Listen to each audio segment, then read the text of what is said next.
eyes, close your eyes.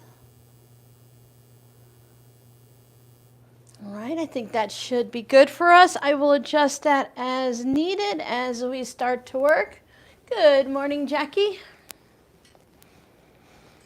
Becky, if you come back to catch the replay, I'm really sorry for your loss.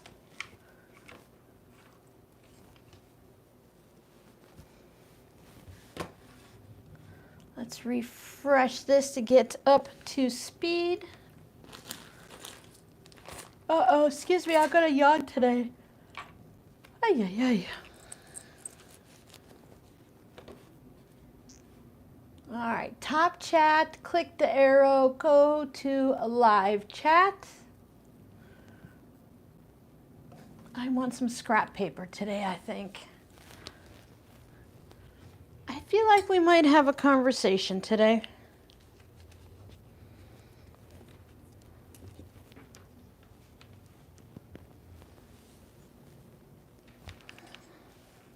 I don't want to start anything. Hi, Jackie. I don't want to start anything until we have everybody here in about 5 to 10 minutes. So I think I might make a keychain while we were waiting. I was going back and forth about whether or not I wanted to make... Why am I yelling? I'm right here. The microphone's on my shirt. Sorry, my apologies. I was going back and forth trying to decide whether or not I wanted to make a keychain while waiting, but I feel like it took me a little bit longer to motivate today.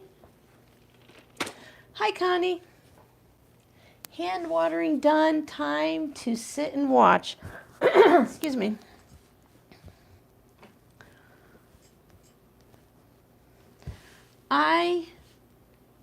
I went outside. I went outside to shake the dust off of the vacuum, the little filter that goes in the vacuum. So I did go outside today, but I only took one step outside the door. I don't know if that really counts much. Redesigning, oh yeah, because you're in the new place now, so you have to adjust and readjust and figure out what you want and then change it around again because, I don't know, maybe this way might work better. Do you want to open? I might take all day here just to get something done. Oh, it's upside down. That'll do it.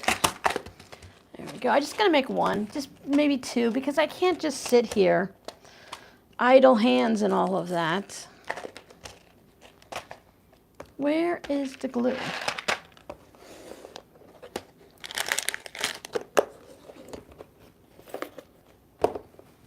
Why would anything be where it's supposed to be? Hello, Mr. Glue. Huh. That's weird. Okay. Change of plans. Find the glue. Find the glue. Find the glue. Oh, can't find the old glue. Use the new glue.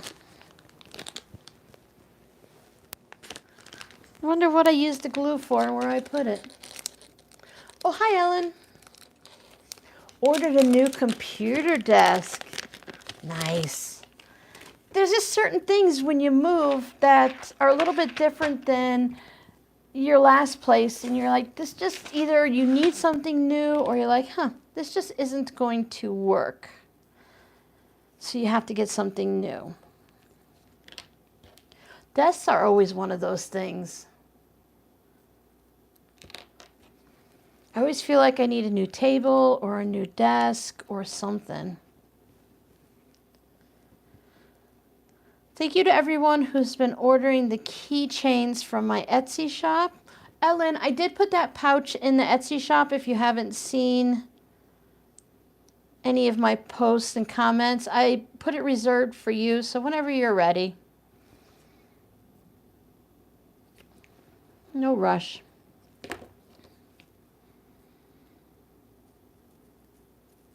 I don't know if I'm going to go up to the mail. It has nothing, no rush for you, but I have to go up to the mailbox today or tomorrow after because I have some keychains to send out, so I have those packed. Oh, the height adjustable ones that everyone's talking about. Yeah. So many channels have been getting those tables donated to them. When I first looked at them, they seemed very expensive, but those were from Home Depot. But when you look on Amazon with the same with the brand that everyone's been using on YouTube, I don't know if it's the same brand or not. They the prices were much more reasonable. So I thought, that's not bad. I'm not looking into one because I've got all of this. An electric table for cutting. Yeah, it would be nice for them to go up and down. I like how deep this one is and stuff. And I have a table that works, so I can't see myself, spending the money to definitely get something, It's, what am I today?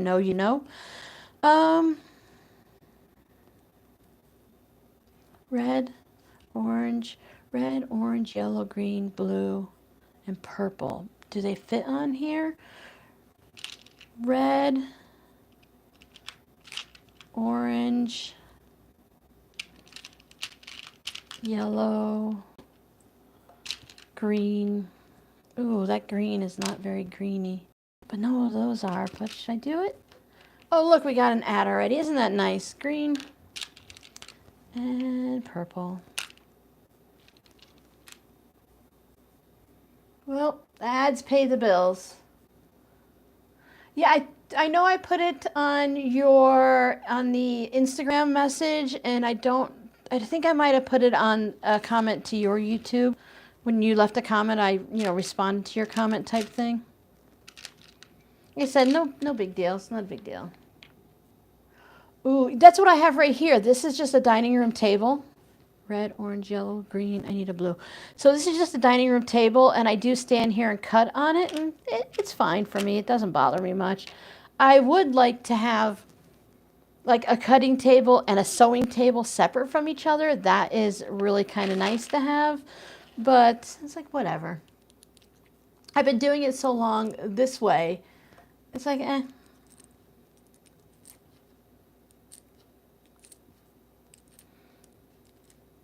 It does fit on there, but it needs a little something at the top to stop.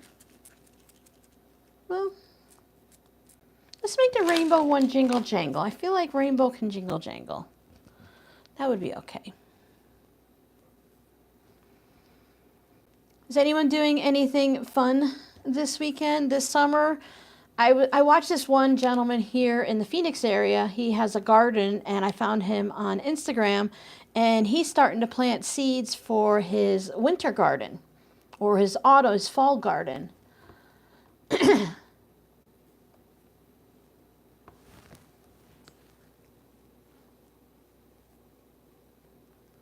You wouldn't be unhappy with the hand crank? No, a hand crank wouldn't bother me either.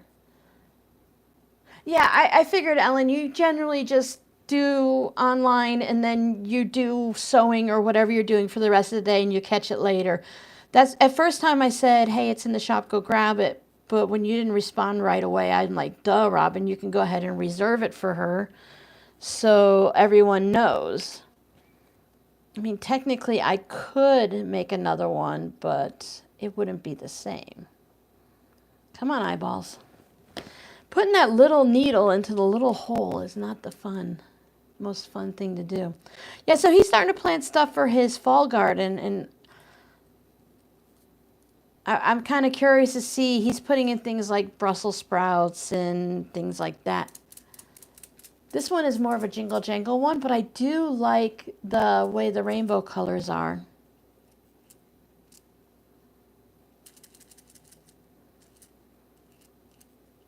I wonder if someone would see it, though, and not be happy with the jingle jangle.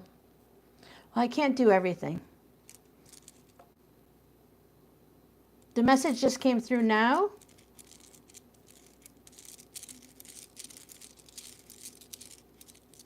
Oh, that's kind of fun.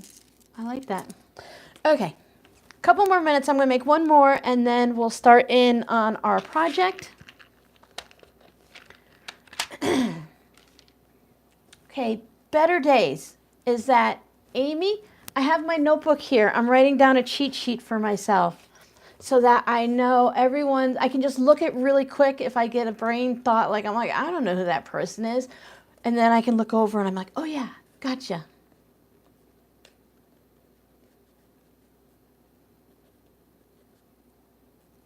Yes, Amy. See? I get it. But then I worry that I have it wrong, even though I'm like right. And I'll kind of like spaz out a little bit on it. And I'll be like, okay, can't say it because I think I'm wrong. And yeah, you know how it is. Oh, this bead has lips on it. So if you look up at the top of the chat, Becky had said that she wasn't going to be able to come today because unfortunately, oh, I can't see it now. A really close friend, she was going to the funeral or the memorial service or something like that, which, you know, I'm really sorry for her loss. But then I was thinking maybe this week we can do the hand stitching part, and then maybe on the next live stream we can come back and make another one and add things like beads and buttons and fancy it up. So we'll have like a technique day today, and then the next time we can do a, you know, gussy it up and have a little bit of fun. The girls prefer having picnics in the living room, so no dining room table, more sewing space, definitely. It must have been on by Turtle Mail, yeah. I don't always notice the notifications. Like on my phone, it'll just come across and then I'll have the little number on that a little app part there. So sometimes I don't catch the notification.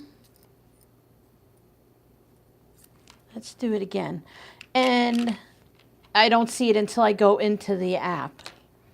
Red, orange, yellow, green. The blues are, oh, here's more blues over here. Because this blue is more of an aqua. So two regular blue and then a purple. And then I think I will put the spacer at the top. Red, orange, yellow, green, blue, purple. I love rainbows. Oh no, that spacer's too big. My sewing corner ate my table a long time ago. Yeah. Yeah, I kind of like picnics too. It's nice sometimes to go outside and have a little picnic. I'm just getting really excited because it's August now. So if it's August, then that means it's getting, well, it's still going to be hot here, right? And there's still hurricanes in Florida and stuff. But that means that it's getting closer to autumn.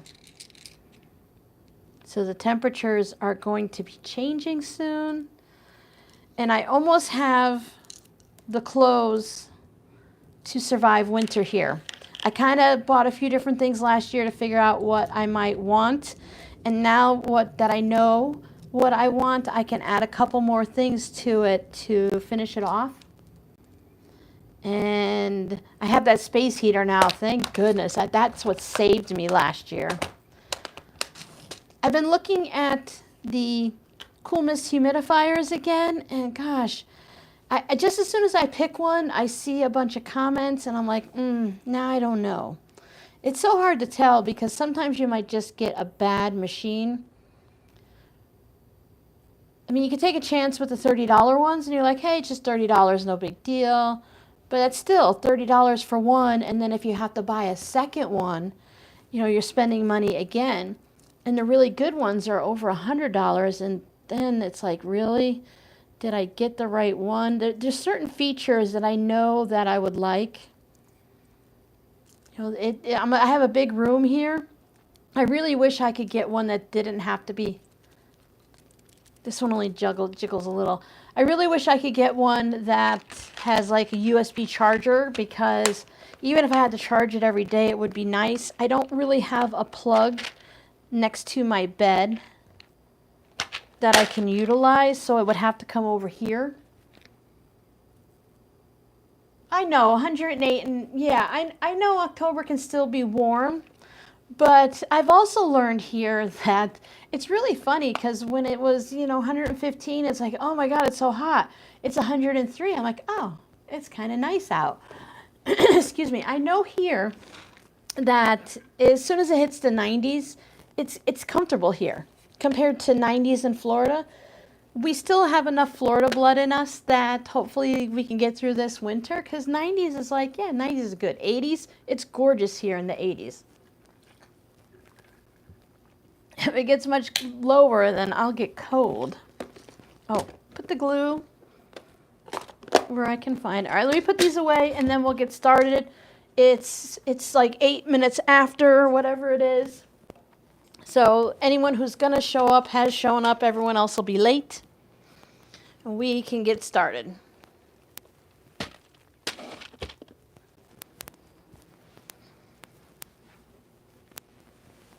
I really just love the basic colors of the rainbow. They're just so nice.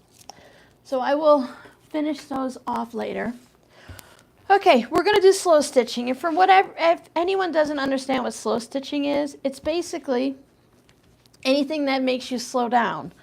It's been really grouped around into a lot of things. If you crochet or knit, hand embroidery, or if you do cross stitch, it's slow stitching. If you hand quilt, it's slow stitching. If you hand piece, your quilt, that's slow stitching. So anything that gets you to slow down, take a breath, and relax.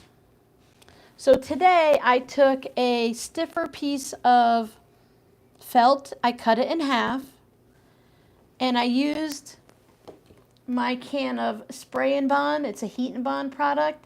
And I fused some of my thin cotton batting onto it just because I wanted a little bit more than just the felt on it.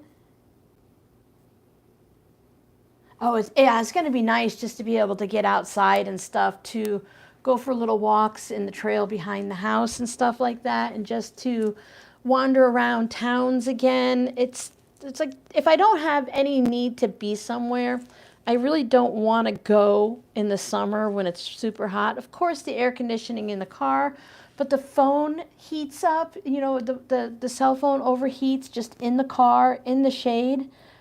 So they have people here get like, I know Justin's going out to get a special like cooling fan thing that it's something like you would add to a laptop, but you can add it to your cell phone. So he's getting that, and I eyeballed those cooling blankets for a little bit, but they're not that cheap. Oh, more beads. I'll put that away later. I'm gonna put it up there on my sewing machine. Okay, let's see if I knock that over. Hi, Giovanna. What I did is go into my batiks, because I love the batiks because of all the fun colors, and I just grabbed the small bits. I saved all of these, even though I know they can't be turned into like a patchwork quilt. Most of them, some of them you could do something with, but I love how the batiks have the different designs and stuff too, and it's not just one solid color, although you could do one solid color. So I grabbed out a bunch of these little bits, some bigger than others, and I just gave them a good iron press. And I'm just going to really do this the simplest way. I know there's a name for this, for the technique we're going to use, but I'm just going to lay my strips down and then I'm going to stitch them down. I can stitch them down with embroidery floss, I can stitch them down with sewing thread, whatever works. And in the end, we'll end up with, we're not going to do it today, but we'll end up with 2 needle books. Now, this one is definitely bigger.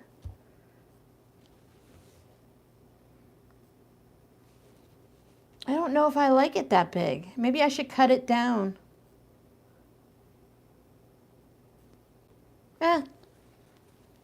Small needle books, big needle books. Maybe someone wants something bigger. You got trapped in the car as it was pouring rain. Oh, I remember those days. Those were the nice days. It reminds me of that soap opera. And those were the days of our lives. So what I've brought with me is I have a variety of needles, so in case I don't know which one I want. These, I'm a needle collector. I can never figure out what needle I want. So I have tapestry needles in 2 different sizes, miscellaneous needles. These are wool applique, number 24 and number 22. And then I have random needles in this NeedleBook. I have my leather thimble. I have another one that I really like. I just don't know where it is here in this house. I have a container of beeswax. This is the container from Magic Pins, the ones you can iron over. So I keep beeswax in here. It looks like it needs to be heated up a little bit. If I can't handle it, I brought a needle threader. And I brought some of my embroidery floss. So I have, these are not all DMC. These are Iris, so these are like the Michaels or Joann's version. There's some really bright colors and some regular colors. I'm not a snob for projects like this. I don't care if it's DMC or something fancy. These are DMC number 25s. They are a little bit, I don't know, if they have more of a sheen to it. They're quite shiny and stuff. This one's an S, so I keep those in that container. And then in this one, I just have a variety and the variegated ones too. So I figure between all of these, I can find something to stitch with. Hi, Janice. Okay, Distill Lover, I am collecting usernames that don't have the regular name, and my apologies, I can't think of your name. I want to say maybe Becky or Amy also, because there's 2 of you guys that are Becky's or Amy's. So if you would like to share your name, I would appreciate it. A bigger book will be better for the sewing room and a little one for your bag. Yeah, like I said, I have 3 of these now, so obviously I could use a bigger one. It wouldn't hurt. Gorgeous 75 in Davenport. Wow. It's because you guys have had a lot of rain up in Iowa from what I've heard. Gwen, sorry, I wasn't even close. See, that's why I need all the help I can get. My apologies, Gwen. I'm going to make my list and I'm going to just stick it right to my wall so that I can look up and make sure that I use your name.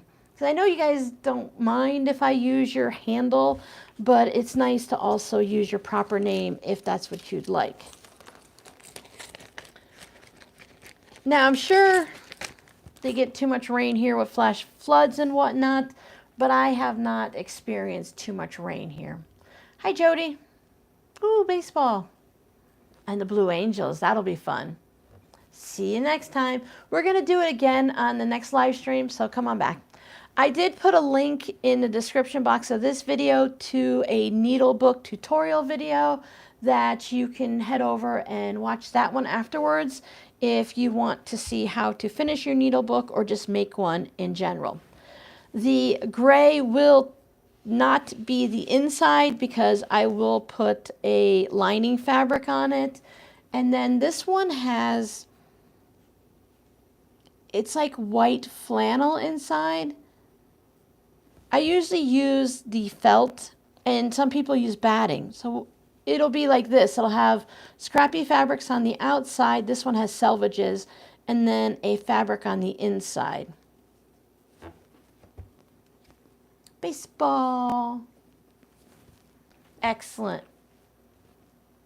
I'm generally not too fussy either, but I know a lot of people struggle like I do with names, which is why I put Robin into the name of my channel, just to make sure that everyone who needs to know it and struggles like I do can have it right there. So I'm just going to lay these out and change them up, move things around if I want. I am going to be doing the kind where you have raw edges. If you do not like raw edges, then you can do quilt as you go right onto a piece of batting, or you can sew it together in a panel and then put it onto your project. Hot and rainy, cool down. Yeah, your weather changes quickly too. Now I could do one with all of these strips like this, and one of them can have just random chunks. Maybe I want one chunk or two. I don't know. I'm not really too particular either. I do like the idea of maybe making one all in purples and then one all in greens. And if I had one all in greens, then I could put flowers on it afterwards. So that might be a good idea to just stick with greens. I am overlapping them about 1/4 of an inch, give or take. And then you can see I keep moving things around, and I can do that because I want to see it before I have it all set out. Giovanna, multi-personality, right? I can just put them, and if they overlap, I can cut underneath to remove some of the bulk or just leave it on. I will be hand sewing it, so that is a consideration. This one is uneven. I can just trim that. It might be nice to have a rotary cutter and mat, the small one, next to you, or just a pair of scissors. This is almost like making my fabric postcards, right?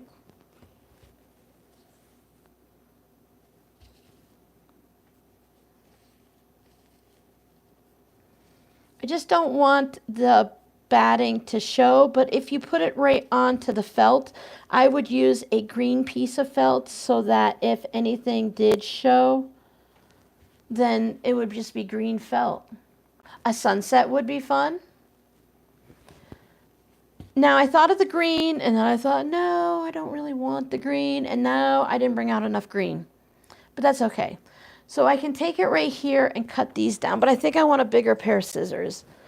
And I don't want these. I have my Kai scissors out, but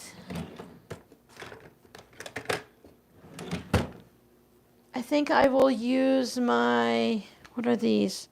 My Ginger scissors. They have flower handles, just because I don't use them very often, so it's nice for them to come out and play.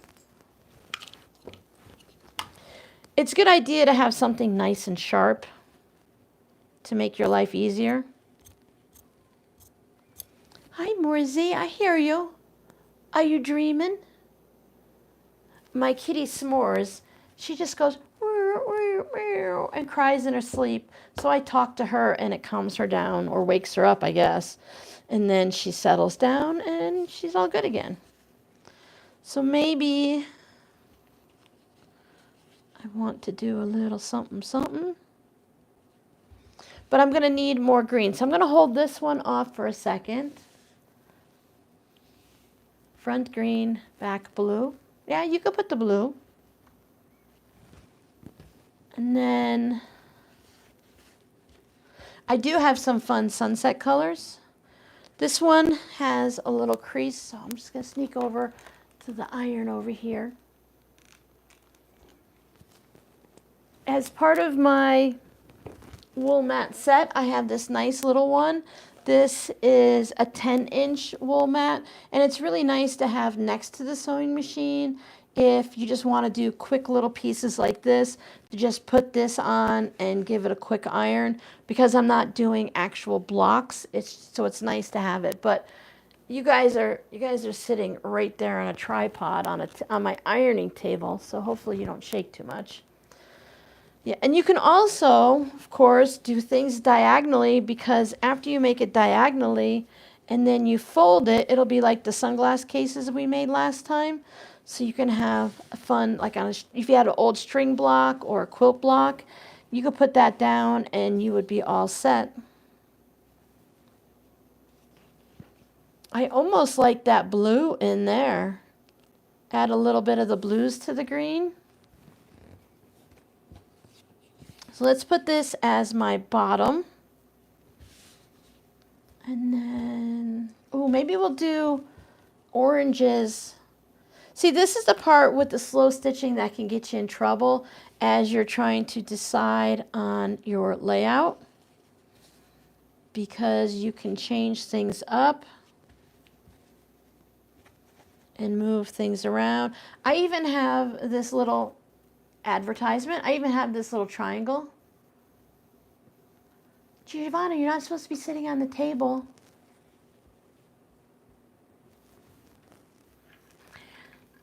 It's been a little bit warm in my room lately. I'm not really sure what's going on in here. I'm a little dry today, so excuse my drinking.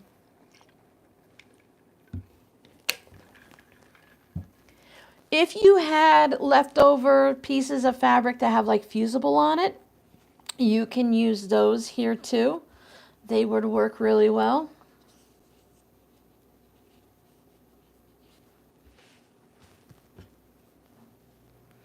This is the same, but not the same. So maybe very similar. That's okay. And I laid over the seams there too. And then I can lift and tuck. But I could put that spray basting down or any type of basting something or other. And I really like the fact that everything goes left to right like you're reading a book. Oh, this one has thread. Take the threads off. So it can take a little bit just to get yourself going. Like I said, and if you don't like this process, you can just put fabric, you can sew it by machine. You can sew it by hand. I think I will cut this one in half so we have all narrow strips. Glue stick, yep.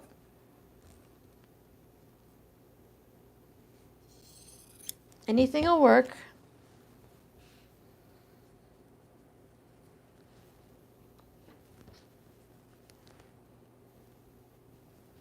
And even I'm going off the edge a little bit. Yeah, I brought a bunch out and I'm like, oh, that's going to be plenty of fabric. You don't need anything more, Robin. You got too much as it is. It's never too much, right? Never, never too much. So some of these can still go down at the bottom because this really does end up looking like Giovanna's sunset.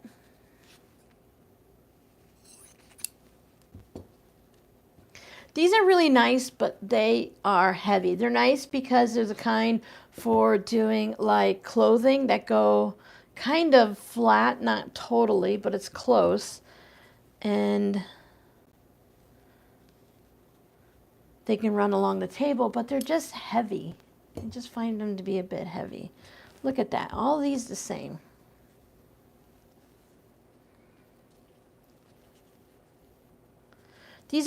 These are all from my collection, but they're not all from my projects. I've had some people share their batik scraps with me.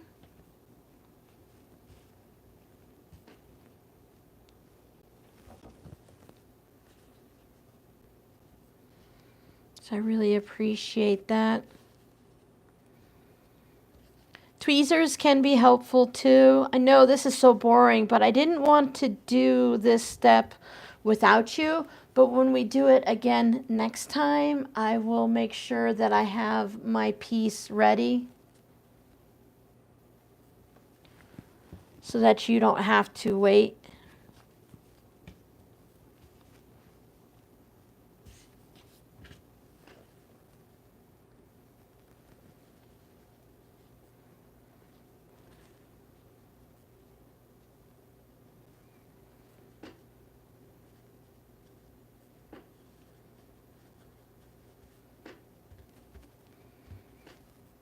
Okay, then you just kind of look at it. Now, I didn't make my bit larger, but I could trim it down because I'm not making it to a specific size.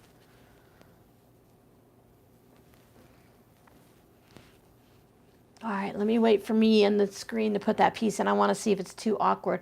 Oh, nope. So now I'm looking at what's my iPhone is showing. So you could always pull up either a video or the picture on your phone. It sticks out a little bit, but I kind of like that contrast that it's giving. See if this side looks any better.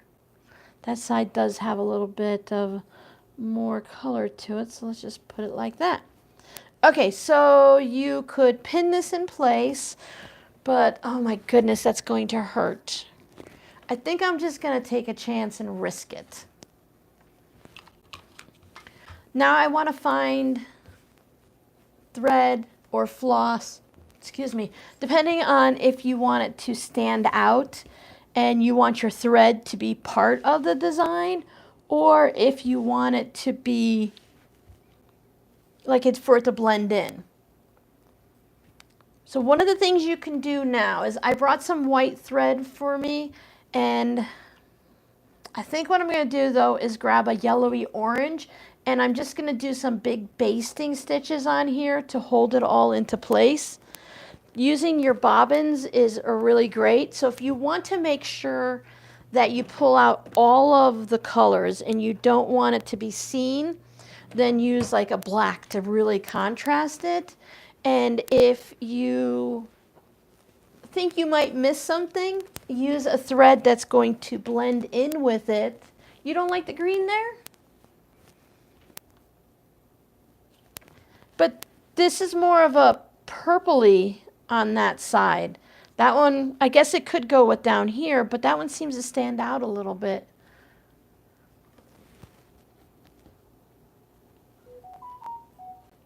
That's just my tablet. So you think that one's better?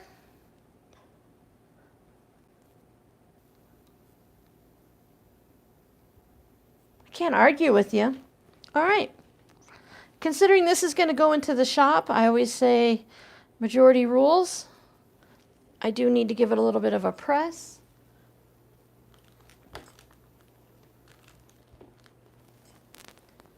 I'm wearing my bright orange shirt today, so it kind of matches. Maybe I'll tuck this under all of the yellows.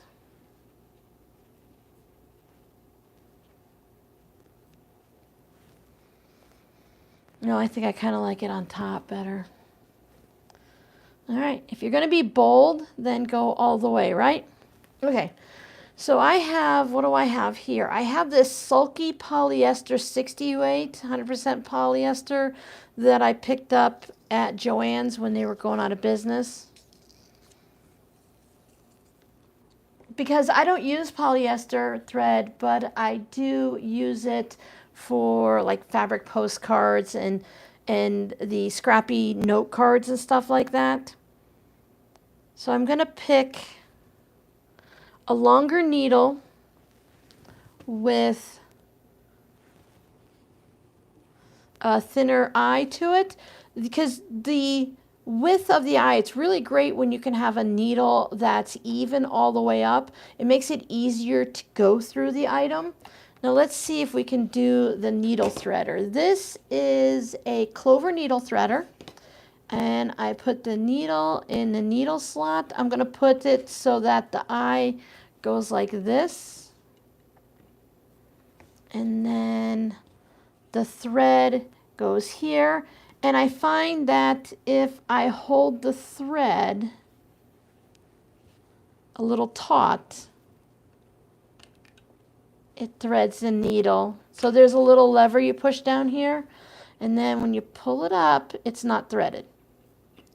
So maybe I pulled it taut this way last time.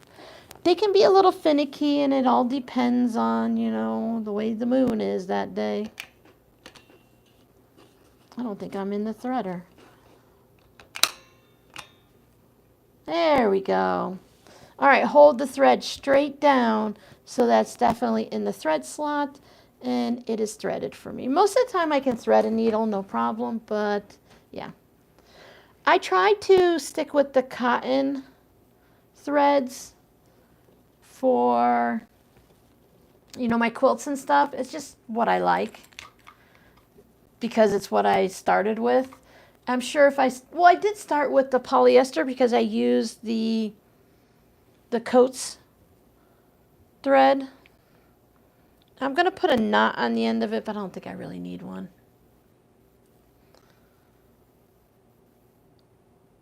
I have my chairs up at just the right height so that my legs are going like this. I'm such a child. But when I'm sitting perfectly still like this, it's kind of nice to be able to move around a little bit. Again, the batting will hold this pretty well, so I don't have to do too much. That knot didn't matter. So I'm going to leave a tail and then go back up in the same spot. I want to be able to remove this. I want to do my stitching this way. I could do it in an arc. I want to leave those raw edges. Sorry, I'm right-handed and I couldn't put the camera over there. I want to leave, if you have to iron it, you prefer cotton, yeah.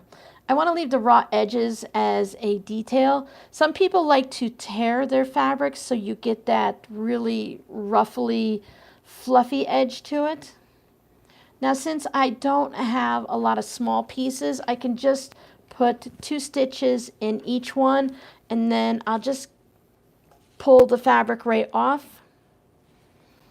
I'll just make sure that I get everything, you know, a stitch or 2 in each piece of fabric. That way, as I'm moving it around and manhandling it and stitching it and stuff, it will hopefully stay in place. Look, I unthreaded the needle too because I got it caught in my scissors. Let's have every situation. Okay, I fold the thread so that's 2 layers and I pinch it between my fingers and I take the needle with the open eye down and I squish it between my fingers and it threads the needle. I have problems if the eye of the needle is too small or the thread / embroidery floss is too thick.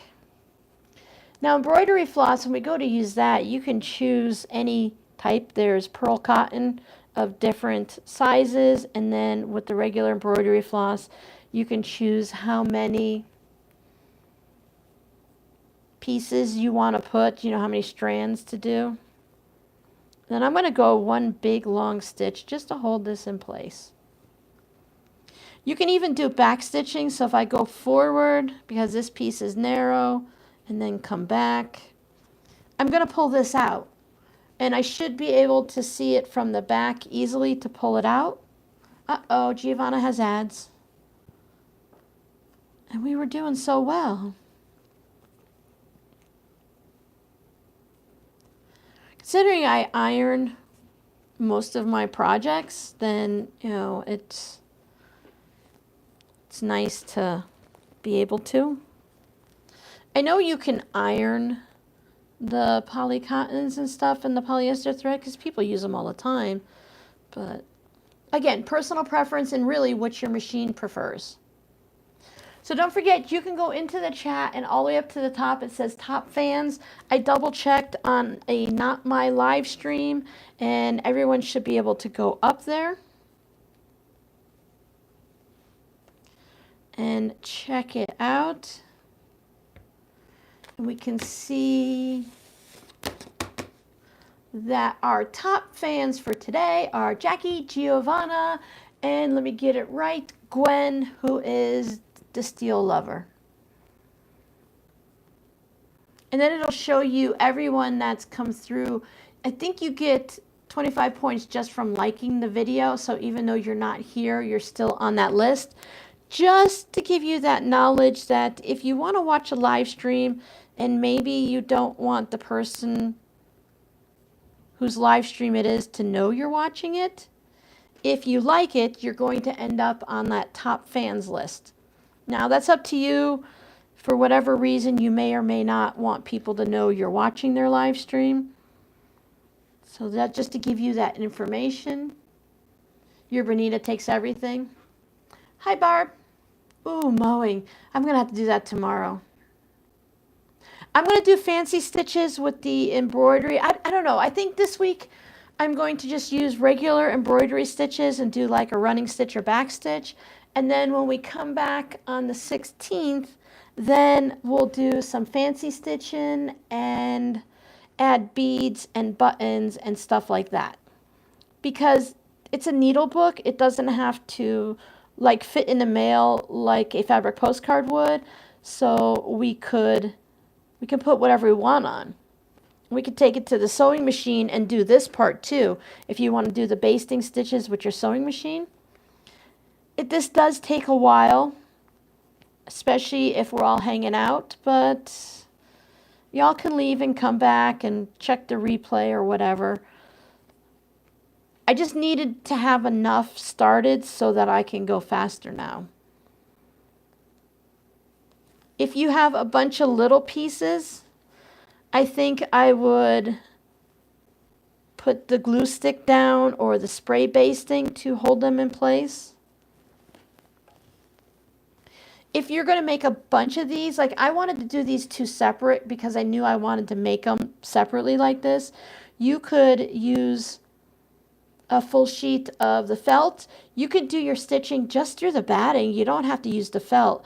I like the felt because it gives some stability underneath this. As you can see the way I'm holding it, I wouldn't be able to do that with just batting, but you can use stabilizer. Or you mowed on Wednesday, Giovanna, you want to come do mine? You want to fusible fleece, heavyweight stabilizer. Just remember though, whatever you use, you're going to be sewing through it by hand. Now this felt is a little stiffer so I can feel it, but that's why I brought the thimble. I'm not even going to worry about knotting this thread.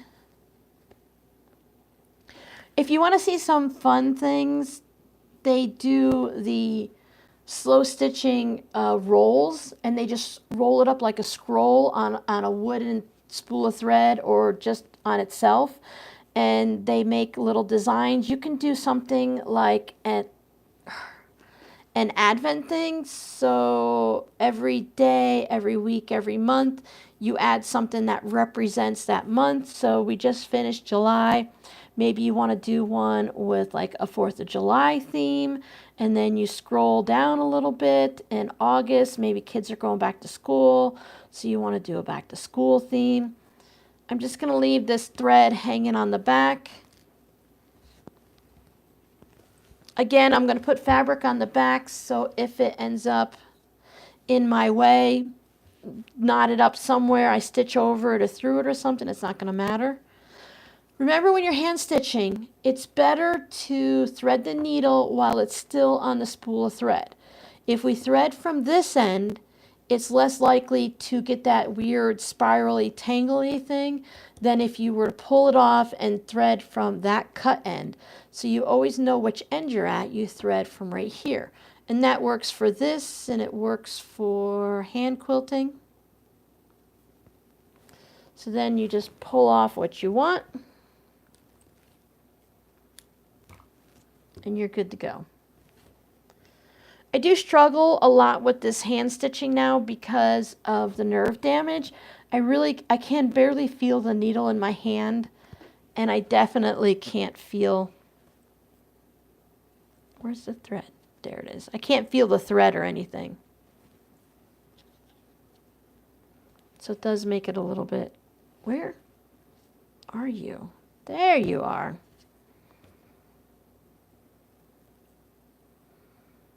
But even with a little bit of difficulty with arthritis or something like that, it still has, there's a way you can figure it out. You have to learn something new every day, right? Yeah. You never know what you're going to pick up. I try not to watch a video and just get good job, Robin, good job, talking and stitching. I try not to watch a video just to get that one point, because if it's a channel like mine, you never know when they're going to give you a tip or trick. You leave my videos early and you can miss out on a lot. Because I don't script my videos. I don't plan them. I just kind of turn on the camera, open my mouth, and say whatever I want. I would never think, oh, I really need to make sure I show about that thread. It just happens.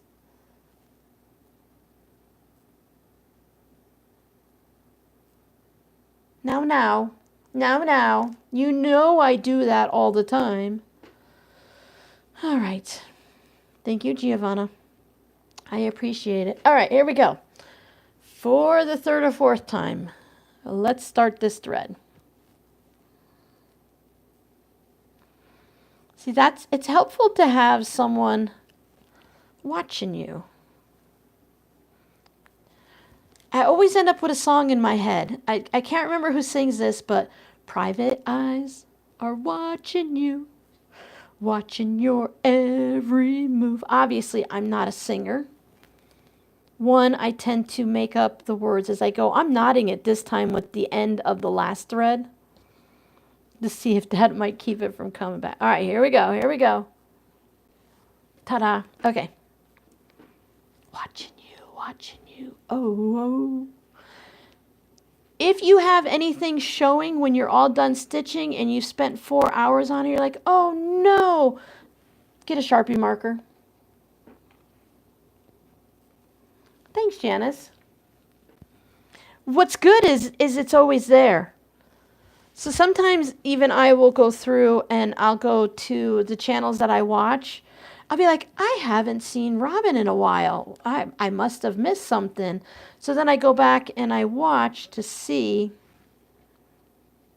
if, I missed any videos, which is why I like every video that I watch, even if I didn't like the video. Simply because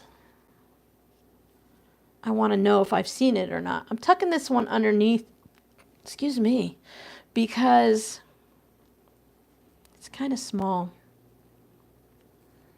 I'll let the other ones hold it in place.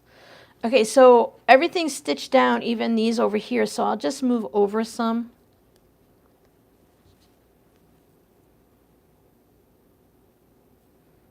And use this needle that's not threaded anymore. There's a way that you can put a knot right by the needle. I always forget and have to look it up, and that way it won't come unthreaded. This polyester is not like sticking. You're always watching. Ooh, got my eye on you. It depends for me, Giovanna. It depends if my mistake is... I make so many mistakes that I've learned to live with most of them. This wasn't planned. I dumped out a container of batiks. I think I'm going to go like this because it's bothering me. I dump out the container of batiks and then I just grabbed a bunch. So there was no plan. And you guys saw how detail planned I put these down. So I'm going to get this edge here. I think future Robin would prefer to do this on the sewing machine because I want to do the fun stuff, not this is not fun. Yeah, I don't have a problem. It's up and down. It's taking me longer because I'm talking. I would probably put some glue on it or spray adhesive stuff, but this is fine too. Just something to get to the fun stuff. You have to do the prep work. Like if you're doing English paper piecing, people found it's quicker to glue based than to hand sew hand based, and it gets them to the project quicker. I have tried glue basting. It's not my thing. I like to take old thread and leftover bits from the bobbins and use that to do my EPP. Hall & Oates, yes, thank you. Oh, there's my ad. Ad number 3, I think. I loved Hall & Oates. Hall & Oates. I think I might have seen them in concert in my high school years.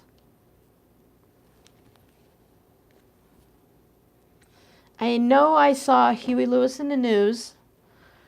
And this is going to sound weird, but I also saw Iron Maiden and Twisted Sister. Fusible fleece, I did think about that, but I didn't think I would enjoy doing the embroidery floss through the fusible fleece. I would 100% be willing to use the Pellon P44F, which always reminds me of, I always connect one thing to another. It reminds me of Finding Nemo because of the address they're looking for. It always reminds me like Sherman P44F or something. So I think the lightweight interfacing would probably be a really good idea. And then I wouldn't have to worry about, darn it, removing any of the basting stitches. It's like sewing with air when your bobbin runs out and you don't notice it.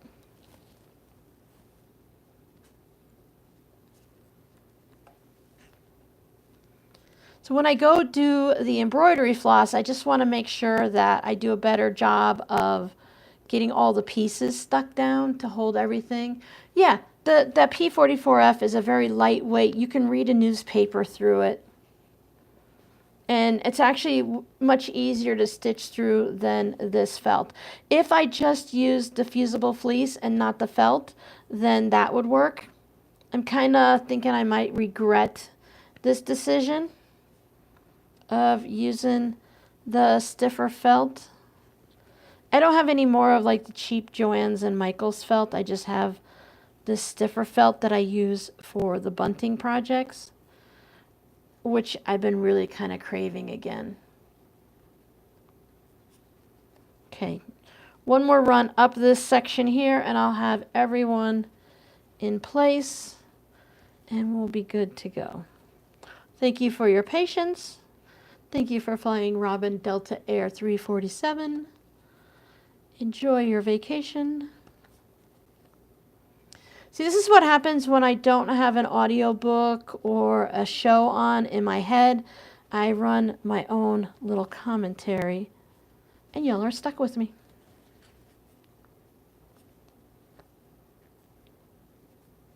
Okay.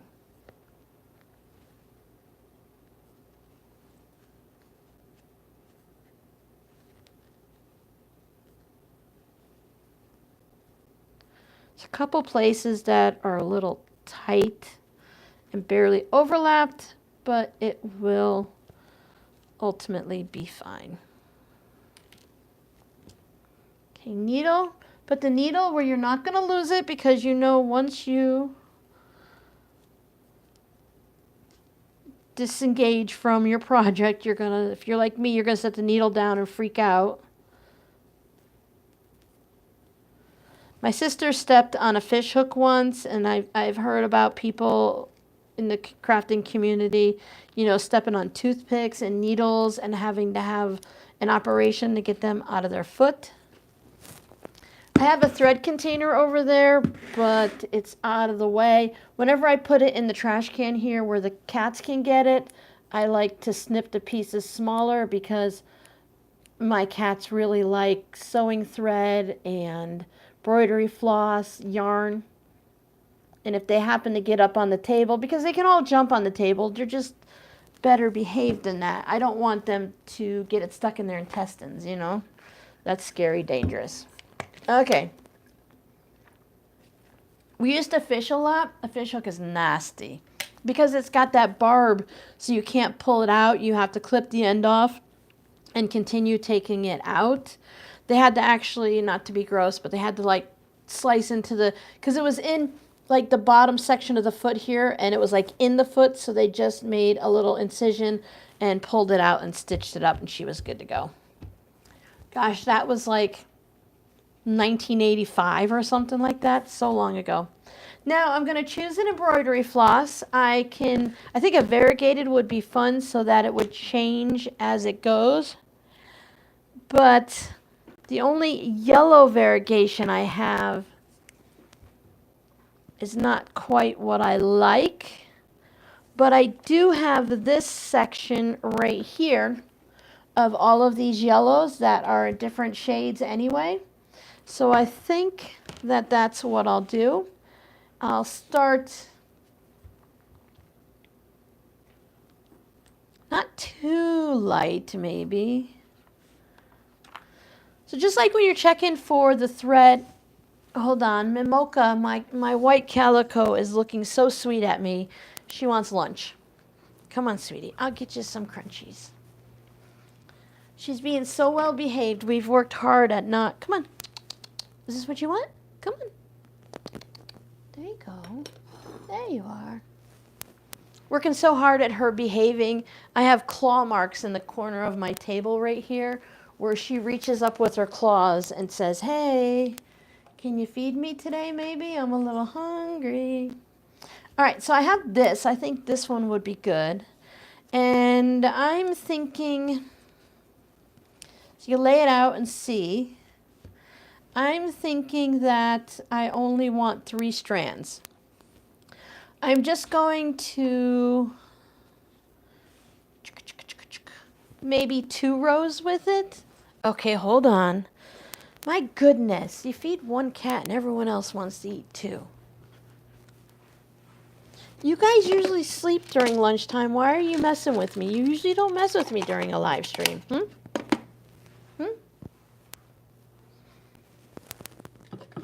Here's yours. Okay.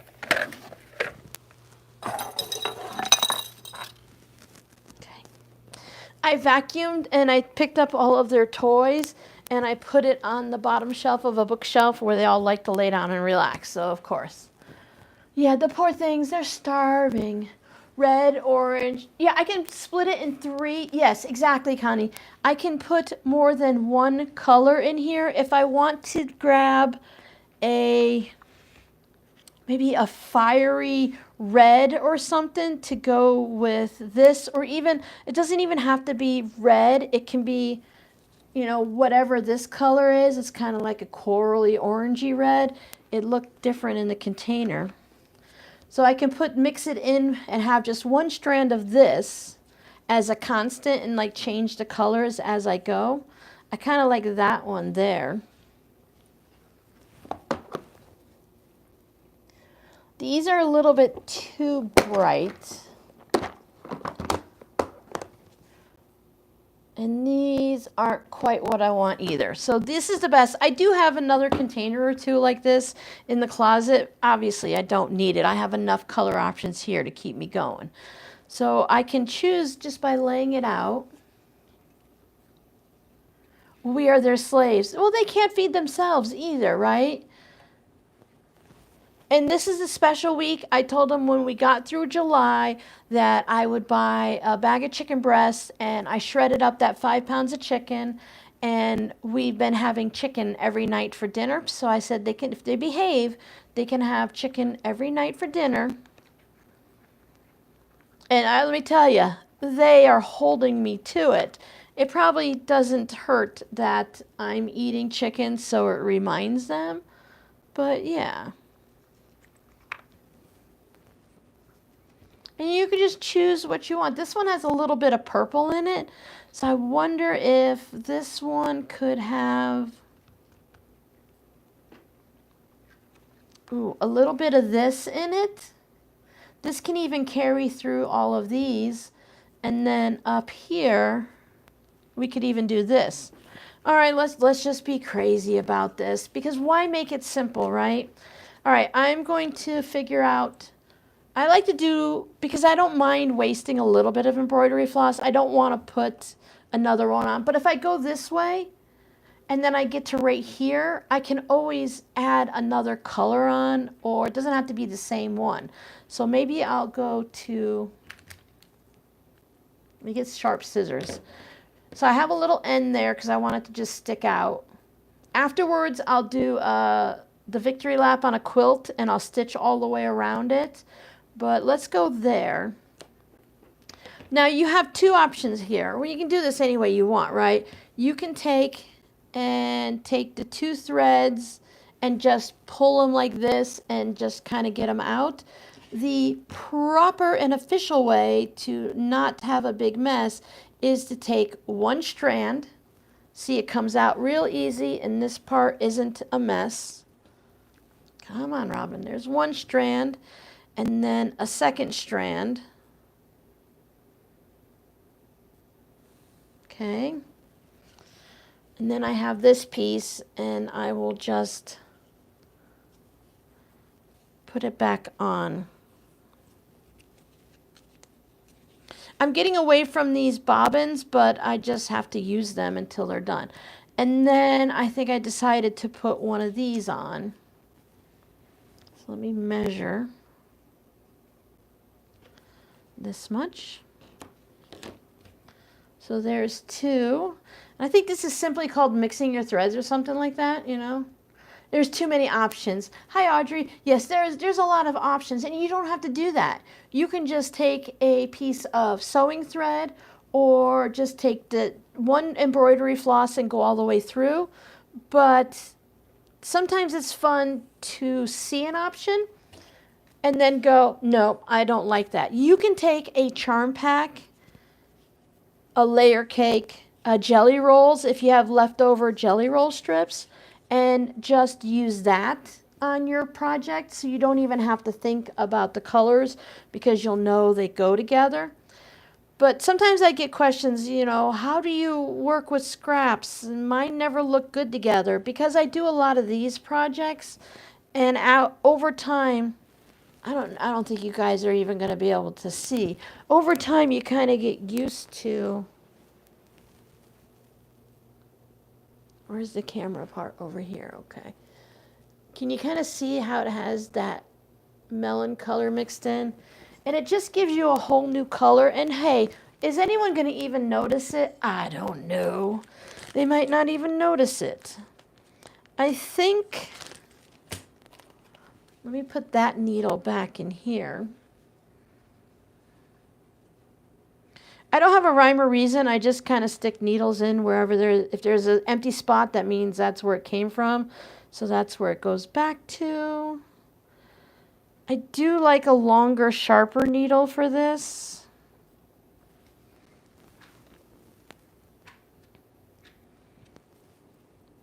Put the ends together. And yeah, sometimes it works to just kind of wet it a little bit with embroidery floss.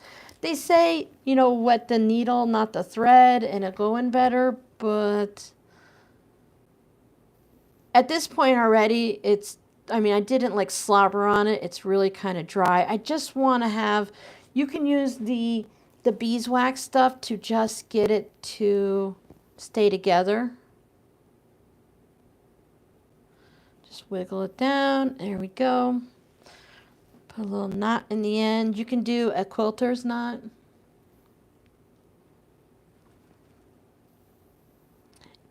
If you're doing it for contrast, you're going to notice, and then otherwise, it's I want it to kind of blend in with this. Yeah, when you do the big stitching, or if you do like an applique, sometimes it's nice to do the black to, you know, kind of pop. I'm right-handed. I'm going to go right to left.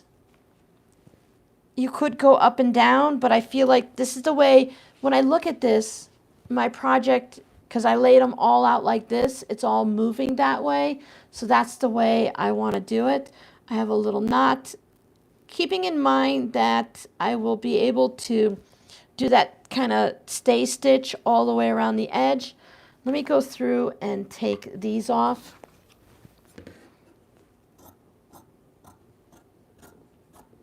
Now, the way I was doing a lot of the fabric postcards by using that lightweight fusible fleece, I can put these on to definitely these two.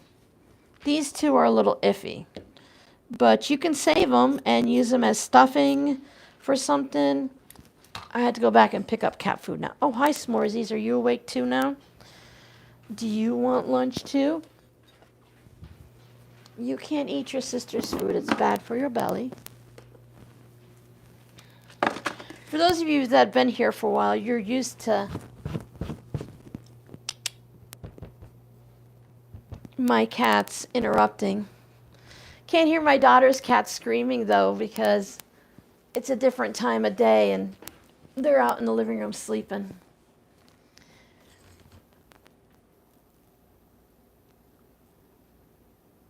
I use them for beads. Oh, for the little bits? Yeah, you can make fabric beads with those and stuff, definitely. Most definitely. I love working with beads. Okay, so we've got... I like to attempt to have the same length going across, but if you don't, you don't. I'm going to do kind of like a running back stitch. I'm not going to have each of my stitches touch. I want to leave a space in between them. I am not going to get the top of the stitch even, and I'm not going to get the spaces even. I'm just going to do the best I can, and I'm going to take a breath, get a drink, and I'm going to relax, and this is going to help regulate my heart and my blood pressure, slow it down. Now, I am talking to you guys, so my benefits are going to be a little bit limited, but if you're just pop on a movie, an audiobook or some music, or sitting quiet, and then just relax. Oh yeah, the cheap icky thread, or the thread that is from a thrift store that you don't think will be good enough for a quilt, but it could work for that type of project. Now I probably should have made, I don't know the whole like 1.5 or 4 times across or something. Oh, nope, I'm just doing a running stitch. Okay, I do have a playlist for embroidery stitches. Mine are definitely going to be organic. Now I could, where are you? Hello, oh, there goes the beads. Hera marker and quilting ruler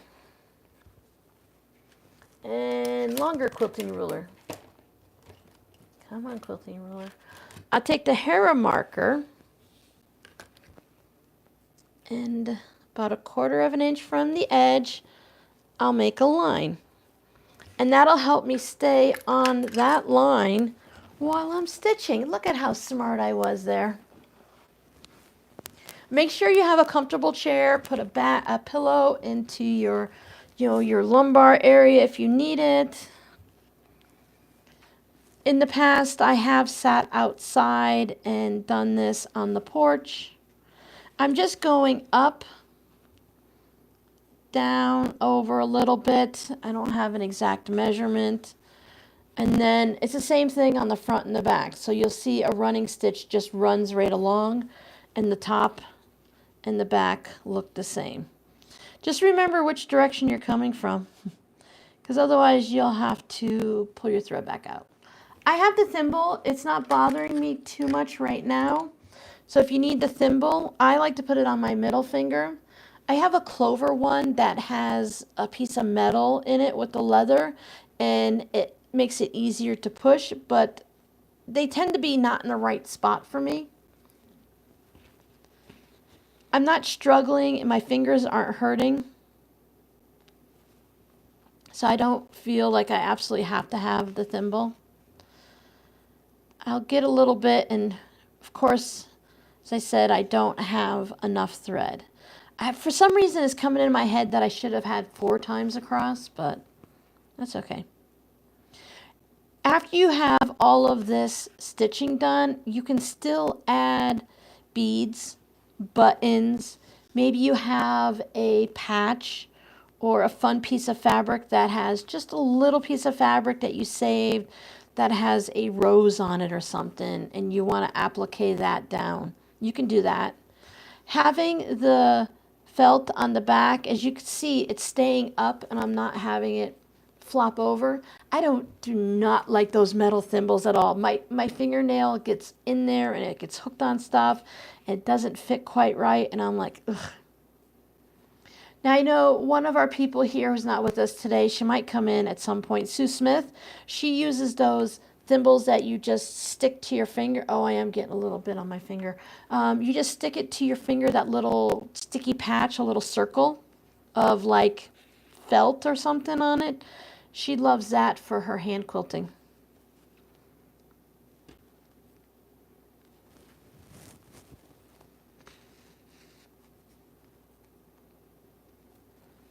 I think projects like this, unless you can't help it and you have to have everything exact, projects like this, people just freeform it, and however the stitching is, the more you do something, as you get going down, you might notice that your stitches become more even or something, but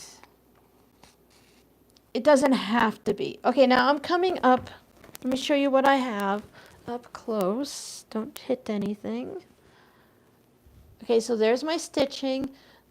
Right here on the camera is a tripod. I can't see where I'm at. Okay, so I want to make sure I tack this edge down. So instead of coming up right here, I'm going to come up further and come backwards and make sure I go over that edge just to make sure it stays down. This isn't being judged by the royal embroidery, you know, judging, quilting, all of that stuff. It's kind of just, I'm having a little bit of fun and I can do this either way. Hi, Lee Allen. Your computer wouldn't load the chat. Oh, no. Oh, I've done that before, watching it on one device and chatting on another. And then just by going over that edge, that's going to hold that down. Now, even if I've seen people who have a fully done quilt and they'll come back and put hand stitching on it. So you could just do some simple quilting to hold everything down. And I would use either that clear invisible thread or a color like for this one, a light yellow that would kind of disappear on it. And then you can come back and add these stitchings, or you can totally quilt the whole thing by machine and come back and add buttons and beads. Yeah, you can do it however it works for you, especially if it's just staying in your house. I have this thing where I will be doing something, nobody's here, nobody can see what I'm doing, it's just something for me or whatever, and I still get that nagging little voice in my head yelling at me for doing it the wrong way. But no one's ever going to see it. No one knows that I'm doing it, and it's just that dumb little voice. So I had to tell it, go away.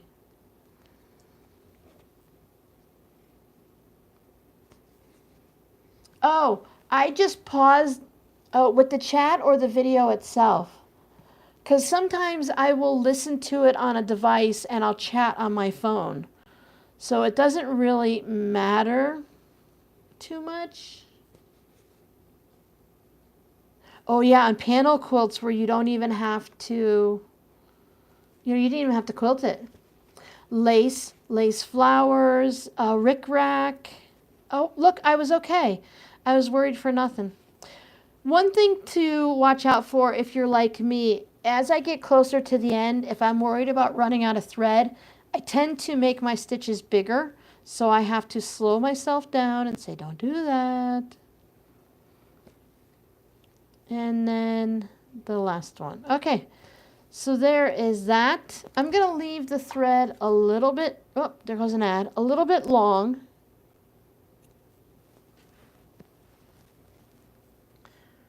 Come on, ad. Boy, there was two of them that time. Just a little bit long so that when I stitch it down, it'll catch it. And next time I probably won't put a knot. I'll do the same thing on the other end. So now I have this bit of fabric right here, so I'm going to have to do that again to stitch it down. I want to try to keep my line straight even though my fabric is different width. So if I go right here and hold this ruffled edge down, I'm going to be further away from that one. And I can't trim it because it's just barely covering this. So you do the best you can. Sometimes it's fun to do the round arcs like this. And you can definitely sketch them out first. So let me see if I can catch enough of both of them. Now I am using small pieces, so I am making more work for myself, but this is one of those projects that you're not supposed to think about the work. You're supposed to just enjoy the process. Now I did not get to see this thread very often. It didn't stand out that much. It kept going underneath everything. It's okay. I think this time I'll just go with this. If you don't like it, just take a little pair of scissors and snip it and pull it out and you'll be all set. I am getting a lot. Waves would definitely have been smarter for this, Giovanna. I should have done the waves. I should have done, it would be fun with the waves in sewing thread. So now I'm going to show you 3, excuse me, out of the 6 without pulling each thread out. So I separated 3 and 3. I grab it with my pinky here and I grab the, that's not 3 and 3. Has there already been threads here?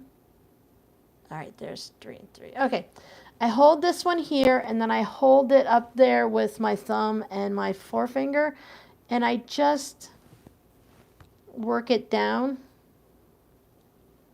These are definitely not even. I just kind of work this down until, and it wants to spring back up, so I just keep them separate. And this third one, it wasn't equal and even, so I'll just pull that out. They say that's what makes it more kinky when you're stitching it and stuff, so it's not the best idea to do, but it all depends. Depends on what I'm doing and what my level of patience are. If I'm just doing something like this, it's like whatever. But if I'm doing more of a nice project that I want to kind of have, you know, embroidered project or something, then I'll pull them out individually.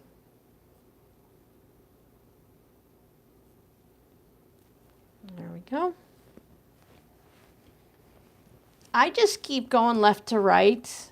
I might turn it around at some point, but see how like all the pieces are in there now and I don't have to worry about anything falling off?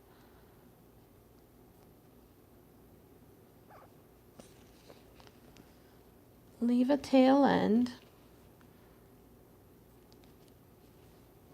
This is definitely, if you're like, oh no, Robin, you're putting 12 lines on this little 6-inch tall, what is it, 6 by 8 piece of fabric, you're going to spend 6 hours making this. I'm like, you know what? But it's not meant to be a, let's get it done. It's meant to be, I'm going to sit here and hang out with my friends and we're going to talk about crafty stuff and I'm going to stitch this. If it takes me all day, whatever. If I can get it done in a shorter amount of time, that's great. I like to, at this point now, I'm a little bit more into the, let's combine the fast sewing machine with the slow stitching and get it to a certain point faster. So if I just, yeah, you're just keeping your hands busy. That's all. And maybe it helps quiet your mind a little bit. My brain is always racing and thinking about stuff. But if I'm thinking, okay, keep your stitches even. Oh, look at how that color looks. I didn't notice that. That's like a little sunflower. Oh, isn't that, you know what it reminds me of when I went to the park and there was sunflowers for sale on a cart next to the hot dog guy. It's enough to slow down the, all right, it's the first of the month. Oh, I forgot. I was supposed to change my sheets yesterday because I change them on the 1st and the 15th. And I'll have to do laundry. And, oh, yeah, I need to put mayonnaise on the grocery list and clean the bathroom and order kitty litter. So instead, I'm just kind of, at least my brain is racing. It's slowing down a little and I'm having different thoughts going through it. So it just makes a little, hi, Michelle. It just slows everything down a little bit. I think I would like to sew these down by machine and then come back and embroider flowers on them. do some daisy stitches, add some beads. I think that part is more enjoyable to me. This is not that it's not enjoyable, because this is the only thing that this one's going to have.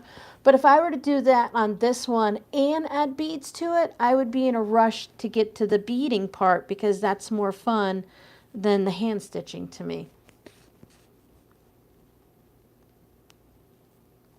When people do those scrolls, sometimes they just get, sometimes 3 pieces of thread don't want to lay flat. They have these things like laying tools. They're kind of like stilettos that you can put under your stitch. And then if you wiggle it, it'll line all of your thread up. So when you lay it down, it lays nice and flat. But for a project like this, that doesn't matter.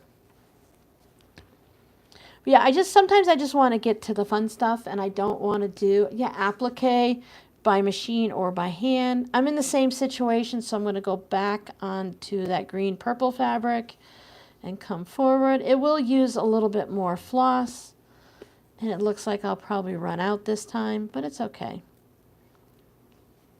If I want to, I call knitting, I say knitting calms my soul, because even if I'm just doing simple knitting, I really kind of pay attention to the clicking of the needles and how the yarn is going.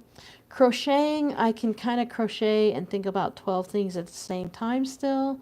So depending if I have to count, I might still have a full brain. But I find this is good to put on. For me, I would not put a horror show on for a movie. I would put on something like the Hallmark Christmas movies or Love in July, or just some kind of family drama, funny comedy type thing to kind of watch, do a couple stitches. I don't really need to pay attention to it. I can just kind of do my thing. And it really is relaxing. A little ADHD, just a little there, Giovanna, right? Just a little. And my brain really likes to connect from one thing to the other. Oh, look, that green fan, that reminds me of this fan, which reminds me of the river, which reminds me of the time that we went whitewater rafting, and I ate a hot dog, back to the hot dog. So it's like, I like hot dogs with mustard. And you're like, Robin, where did that come from? We were talking about green fabric. I'm like, hey, the brain can jump. Now you can see why I keep something in my ear at all times going. Like you. See, yeah, I'm the opposite. I mean, I can knit, like when I'm knitting socks and stuff, the round and round and round. And sometimes though, like knitting a shawl, I have to pay attention because you have like increases. Look at that. I am terrible with distances with this and with driving and everything. Okay, so I think that one. Now you can do some blanket stitching on here too if you want. I just like, the straightness of it. But you can also do a spiral. That's fun. All right, so have a pin cushion nearby. I'm going to put mine in that silky thread. A lot of talking, not a lot of drinking. My nose itches. I know, I had enough. I was shocked. And that's why I always buy too much yarn, too much fabric, all of that. It really didn't look like enough as I was going. The clover thimble stays on my finger. This one always wants to, come off. Okay, so we did this and we did this. We're coming into some orange stuff, so let's do this. Now, this is not maybe it's not mine. I don't think this is mine. It could be. I used to save the embroidery floss like I save scraps, or at least I used to. I've gotten to the point where sometimes it's better to just let things go. What do I have here? I have 3, so I can use this. This is just already cut. This is what I'll put in the trash or something later. And my needle. Trim the ends so they're even and not fluffy, sticking out everywhere.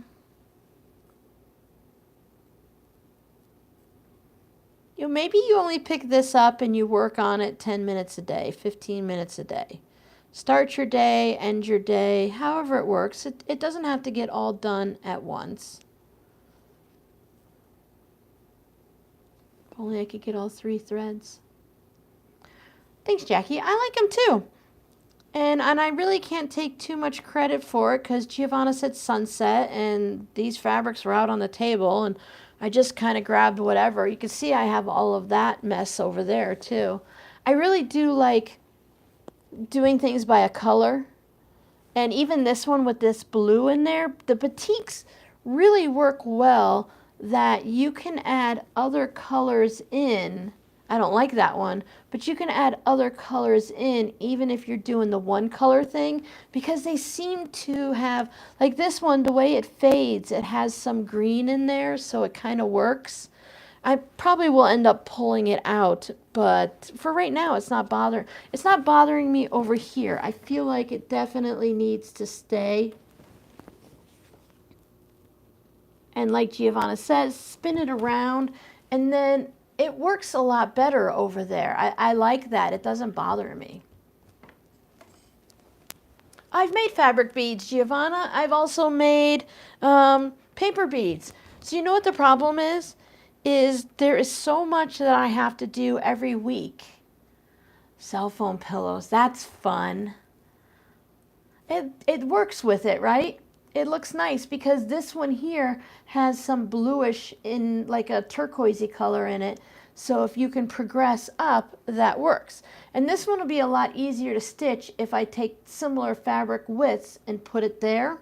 And then maybe this one would be fun. This one I will machine quilt or thread quilt by hand real quick. And then this is the one that we'll go ahead and add beads to. So for those of you that have never sewn beads down before, we can do that. I love bead embroidery. It's so fun. Now, when you're doing this, if you want to, you can also, so this one has a leaf here. It might be a little hard for you to see, but you can see like all these fireworks coming out.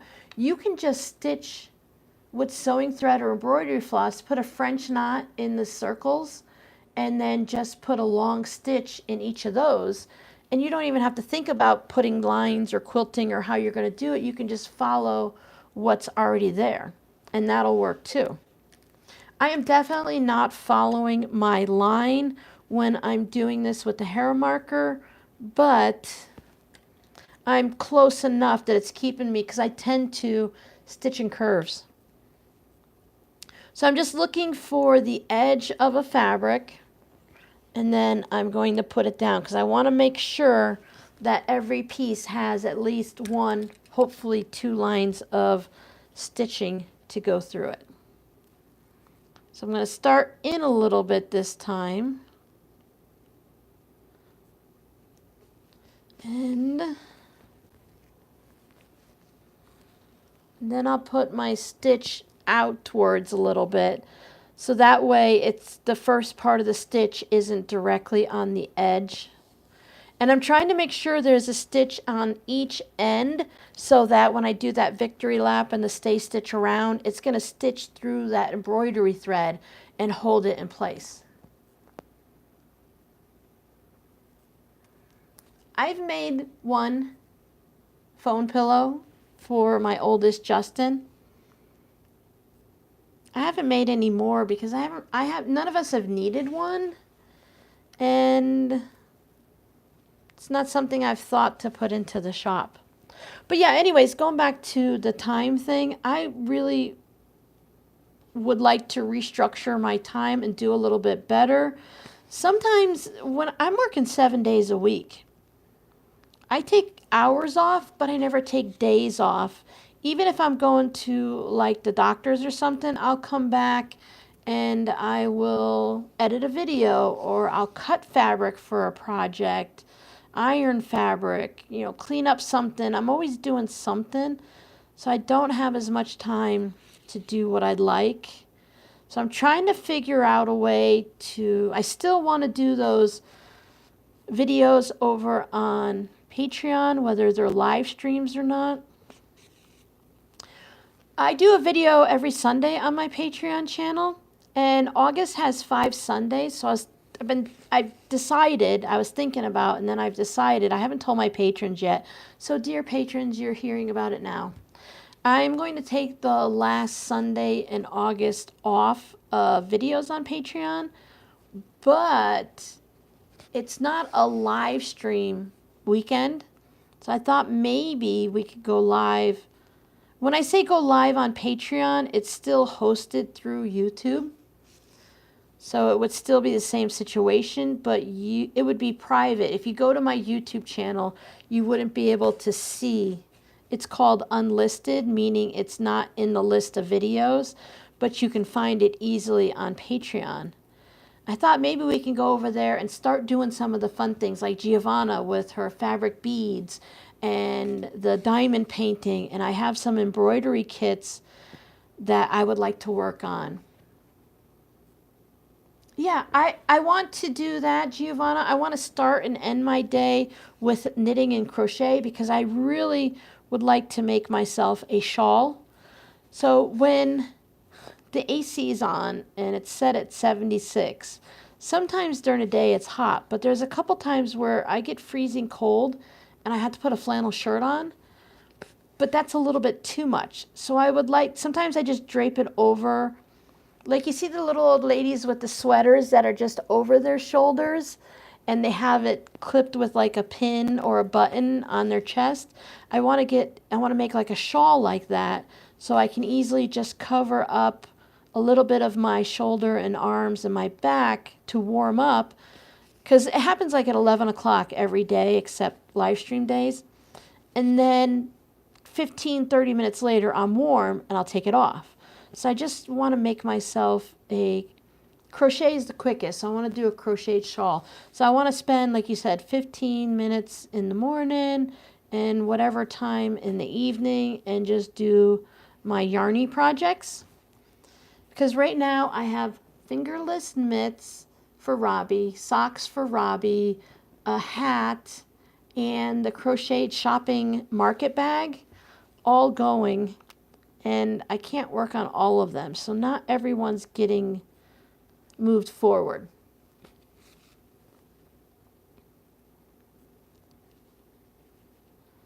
We used to do 15 minutes a day.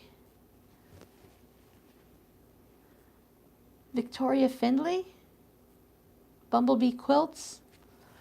She started the whole 15 minutes a day. She has books and stuff like that, and showed you how she started making like the fabric slabs where you just piece some fabric together, and then in the end, after 15 minutes a day, at the end of the week or end of the month or whatever, you would have enough to create. Maybe you're going to make, instead of crumb blocks, because you could use big chunks, and then you can turn it into a quilt of some kind. She makes all kinds of fun things. That's the problem, Audrey. That's the problem. There's so many things that I enjoy doing that I had to cut back. As I said, I only want to do things like, of the diamond painting is generally 95% done with kits. So the small ones like that. I have that beeswax now to make some beeswax wraps, so that'll be fun to try. I was going to do them here on the channel, but you have to use the oven and stuff, and there's a lot of time in between, so that won't work. But I have the soap making kits that we can do with the microwave that's now home. So it's just, there's just so many fun things to do. Making the beaded keychains, that's a totally new thing. Felt kits, where you hand stitch felt things together and make like Christmas ornaments. There's just so many fun things to do. Not enough time to do them all.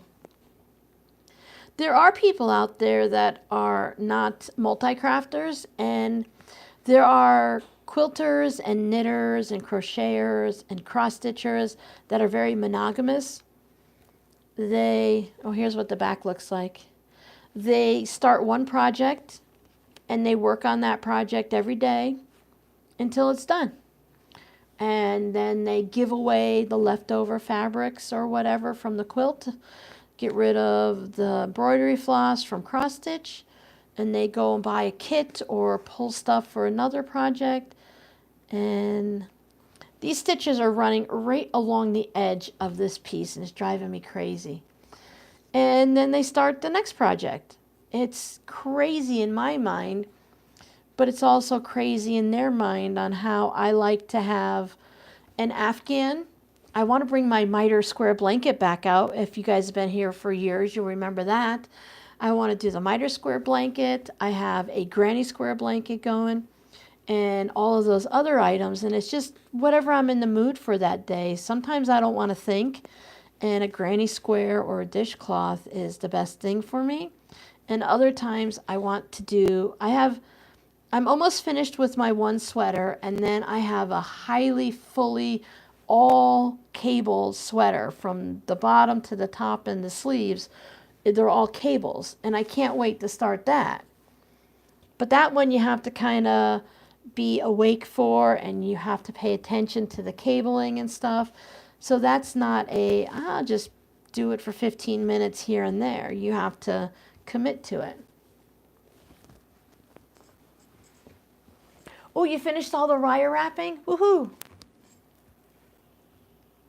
Yeah, I'm not in the mood to quilt any of my quilts yet. I've already decided that for now, I might just hang up from this fabrics here, the Improv Log Cabin. I might just put batting behind it and just hang it on the wall. And when I get to quilting it, I'll quilt it. But I don't want to put it away and not enjoy it.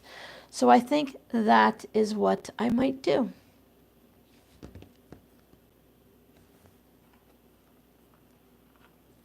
Because, yeah, I don't want to put it in on a shelf and not see it. Oh, I love cables. There are some complex cables and then some easier cables. And sometimes as a knitter or a crocheter, you should understand when I say like an 8-row repeat, which means there's 8 rows that are different. And then when you get to row number 8, you go back to number 1. And you just repeat those 8 rows. 1, 2, 3, 4, 5, 6, 7, 8. 1, 2, 3, 4, 5, 6, 7, 8.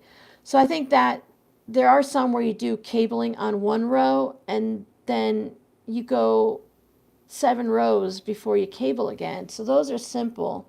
And then there's other ones where that's just when you're cabling on the front of a sweater. But then there's ones where you cable on the front and the back for like an Afghan. And those you really have to pay attention to. 50 is a lot. So I have 2 of this color. DMC number 742.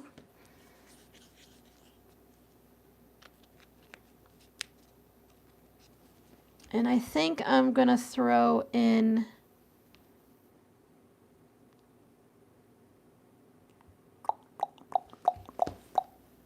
sorry. I do that sometimes. This darker orange. Now if you're doing 4, you can do 4 different colors, or you can do 2 and 2. A lot of times they'll do this if they're trying to blend like foliage. I had this one cross stitch. It had a tiger in the green woods, hiding in the foliage and stuff, and they would have like greens, and you would bring a yellow in to give the different depth.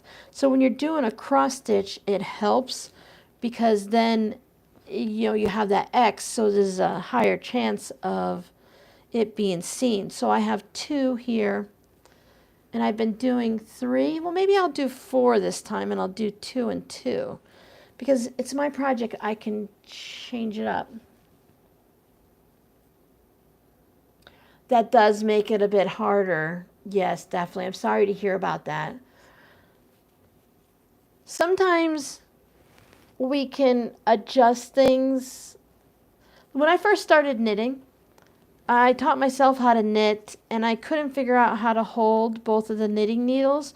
So I stuck one in my armpit, kind of, and so the needle would stick out of my underarm, or I would have it like on the side of the couch or something like that, holding it, so that I would have the yarn in my hand and then I could knit. But knitting and crocheting really does take two hands. I do enjoy embroidery. I like embroidery over cross stitch because if you draw out a design for embroidery, you can just like follow what's there, but counted cross stitch, you're constantly counting and trying to figure out where you are and did everything line up properly? Did you count right? Did you leave enough spaces and stuff? Look, I got 4, no problem. So it does make it a bit harder. Giovanna's going to go in a frenzy and do something until you get poofed. I get it. Okay, so I can leave a little bit of space now between this next one, but I don't want to leave too much to make it look awkward, but I don't have to have it as tight together. Knowing that I'm also going to go down and put one right here along the edges to hold. My fabric's moving, so I'm just going to do this little weird jerky thing if you notice. There we go. Being a little bit improv and kind of making it up as I go, I'm not looking, my fabric's not the same size. If it was all the same size, I might want my stitching to be a certain distance apart, but I'm not concerned with that. Because I make so many mistakes. I always say I make so many mistakes in my crafts that I'm not going to worry. You know, I've spent the time trying to be perfect and getting everything to be even and lined up, perfect 1/4 inch seam, match all the colors, blocks all, you know, directional and stuff. And then I look at my finished project, I'm like, oh, twisted that block, that one's upside down, nothing's even. So I find that my style is just wonky, and that's it. Oh, I'm sorry, Giovanna. Was that someone you did cross stitch with? When a craft is connected to someone we we care about, it can make it harder if they're gone. Okay, 2 and 2 is a little bit thicker to go through, so I am paying a little more attention, but it is giving me the yellow undertone with the orange on top, and now the yellow's on the top, so it does switch around. I apologize for my scratchy sounding voice, but 'tis the season. I don't even know what my voice sounds like anymore. I go back and listen to my old videos. I'm like, huh, I don't think I sound like that anymore. Darn allergies. I feel like things are going a little faster now. I mean, I haven't gotten maybe 1/4 of it done. And I think I've only been actually stitching for about an hour because I looked up and it was 11:25 or something, 11:30 before I actually got started on the actual stitching. So, I know I have been, but it's not helping, Giovanna. It's not helping.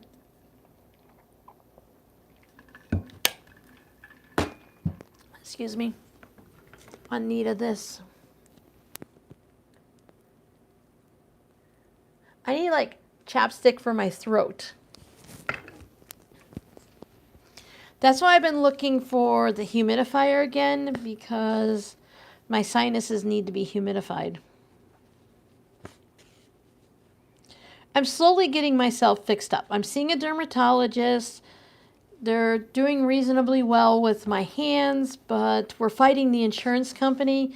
He knows exactly what medicine I need to prevent and to heal any flare-ups of my eczema, but the insurance company won't let me have it unless I try these 6 other medications first. So we've tried most of them. I think he said we're only down to 1 or 2 left. And so he put in a prescription for the next medication in the line, and they're like, oh, your insurance company's got to authorize it first. I'm like, gee, you sent a letter saying you need to try these medications, and when we try these medications, you're like, nope, you got to wait. Oh, yeah. Connie, my problem, yes, I have seeing is an issue, but I have the big magnifying glasses that I put on, and I have one I can look through, and that really makes it tremendously different because I can just zoom it right in. So I'm only looking at this much of a space, but it's so huge in front of me. But my trouble is my hands.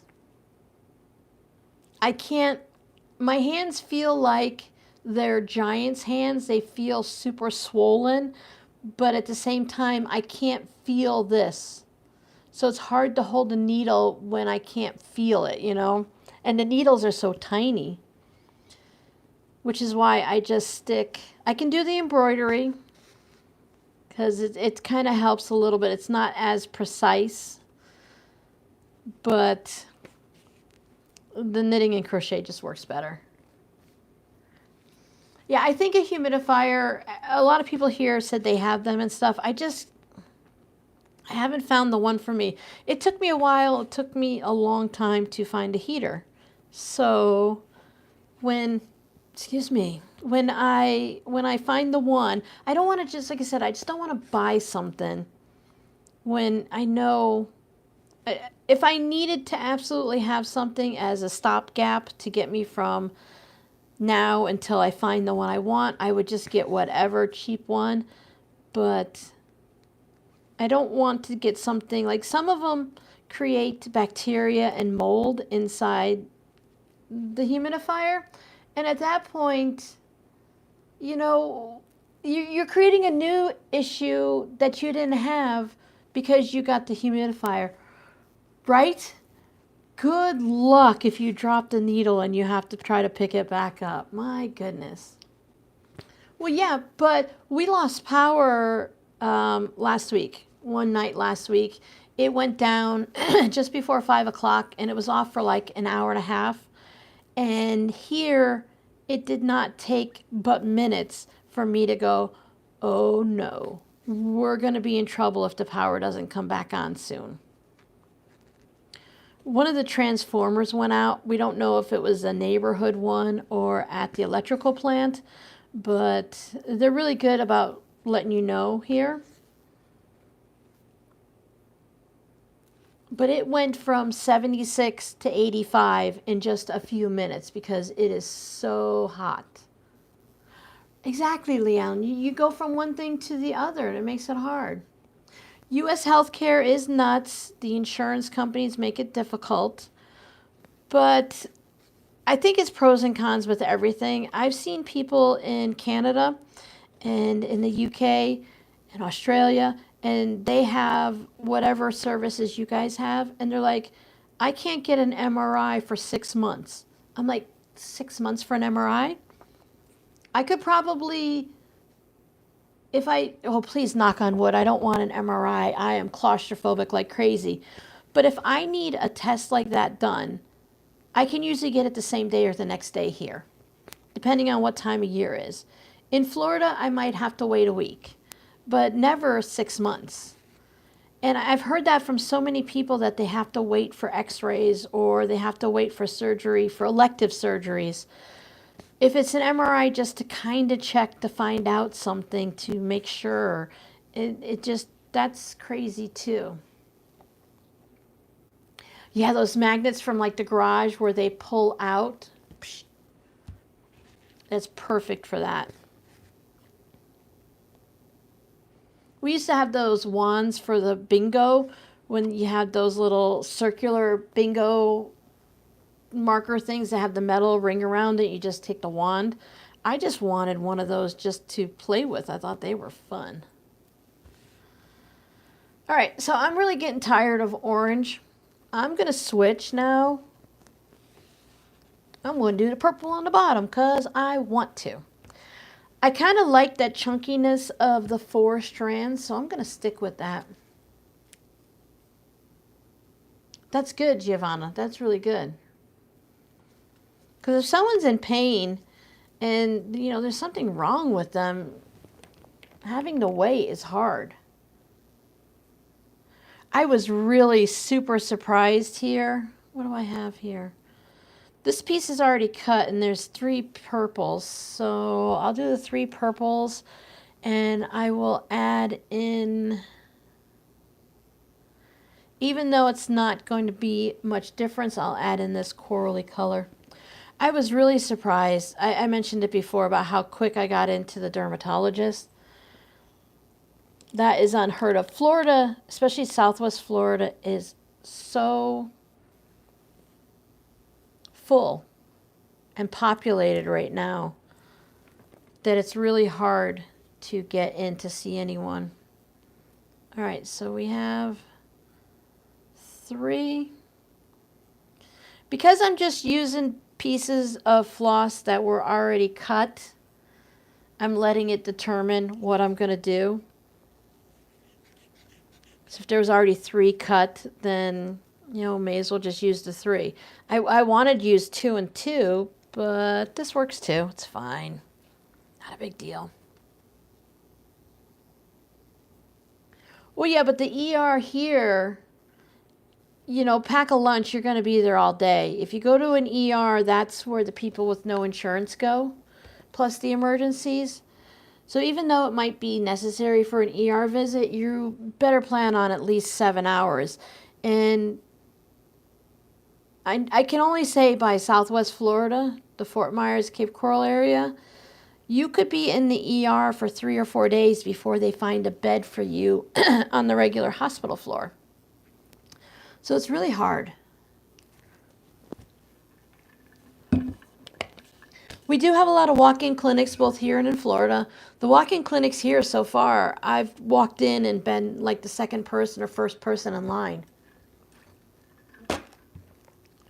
So it's been really nice.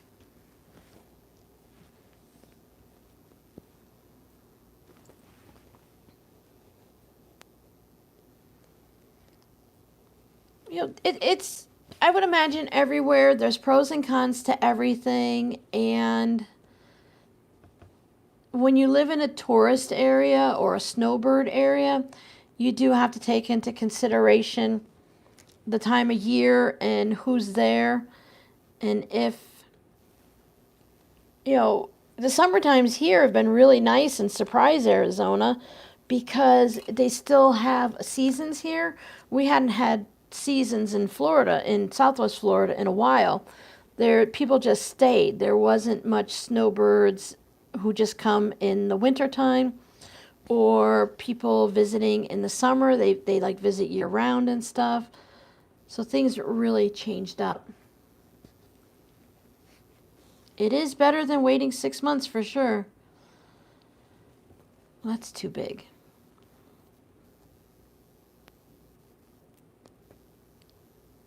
If you live in small town USA, you might not have access to the same things. Some, even without health care, I know some places in Iowa are small and like the mail doesn't come to your house. And it's same in other states too. The mail doesn't come to your house. You have to have a P.O. box. And you have like a McDonald's in town and that's it. You may or may not get pizza delivery. Uber doesn't go there. And you definitely don't have like Uber Eats. And Amazon goes to your P.O. box. They don't go to your house. Oh, I got packages coming today. I forgot about that. My Walmart order of fusible fleece is coming today. And, oh, I needed some peanuts. The prices at Amazon for peanuts and Walmart are the same. So I like to have a handful of peanuts every day or two. Oh, yeah. I used to have like that soap dish one where you can just go like that. I like the ones that have the magnet plus a lid on it because I have to keep my pins in a drawer or a Tupperware container because of my cats. Oh, Medicare, yeah. In 4 years, I'll be 60, and at that point, I qualify for my deceased husband's, I get his disability income, and I think that they told me I will well, 6 years ago, they told me I would qualify for Medicare at that time too. So I learned about Medicare with Rob, of course, but now I'll get to learn about it myself and see all the different hoops. See the primary, then physical therapy for 6 weeks, go back to primary, then maybe you can get an x-ray for injured shoulder. How do they know if exercise? Yeah. Now, I did, when I had to have heel spur surgery on both heels, and I did get the x-rays and stuff like that because they did it right there at the podiatrist's office. He had his own x-ray machine. But I had to do physical therapy on both heels for a certain amount of time. I think it was like 6 weeks before the regular insurance through my job would cover surgery. Even though everyone knew it was a surgical case, you still have to jump through the hoops, which I can see the reason why, but they should also allow a little leeway because they've just spent all of that money now for physical therapy that wasn't necessary, and then after the surgery I had to do physical therapy again anyway. And it was the same thing for my shoulders. Medicare Advantage.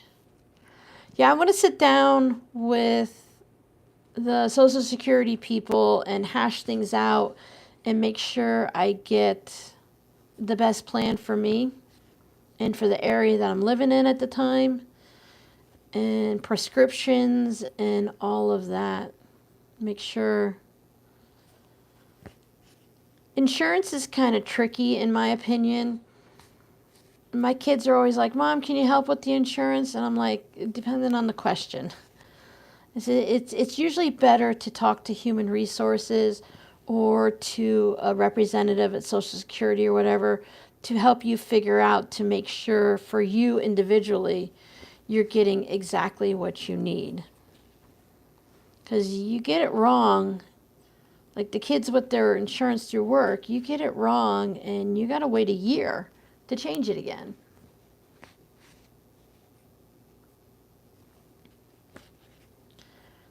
This size is not too much different than a fabric postcard. Insurance, yeah, we're good. Well, that gets boring after a while. But you can do this for a mug rug, make it a little smaller for the fabric postcard. I've also done tote bags where I machine quilted it, and then I came back and I did the big chunky hand quilting. Oh, it is. It's all about big corporate. You know, I have to hurry up and pay, but they can go slowly because they want to make sure they make the interest off of the extra money, like the IRS and stuff. But yeah, so I went back through. I have no problem finishing a quilt, having it on my bed for 5 years, and going back, or a mini quilt on the wall, and going back and deciding I want to add some hand stitching to it or some more quilting to it. You can always do just enough to get it finished, and then when you learn more, you can go back and add a different type of quilting. Like I have the community quilt up on the wall, but I haven't had my Whip It Wednesday videos with the talking heads in a bit, so you guys haven't seen it. And I can finish that up, put it up on the wall, and decide I want to go back through later and maybe do some hand quilting around the inside of each of the economy blocks and stuff like that. All right, Giovanna, we'll be here. Yeah, to make sure your primary is on the plan And I go to, other doctors too. So I need to make sure my specialists are on the plan. Ta-da! This time I ended up bringing the thread to the front, mostly because there's fabric past the felt there. As you get going, Kawana night. Oh, you guys, if you know what I'm talking about, you know what I'm talking about. That stitching where you can do the whole quilt, they just lay it out like that, and then they go through and they just take stitches and go the whole length of the quilt, and the fabric is just laid on top of the batting. There's no actual quilting. I feel like I need a little pink in here, like a mauve type pinky, like this. So I'm gonna put this in. I like this indecisiveness. Just kind of do whatever works for you. There are 3 threads here, so I'm just going to use all 3. And if I have to add new on, I'll just make sure it's on the back so that it'll be in between the pieces and stuff.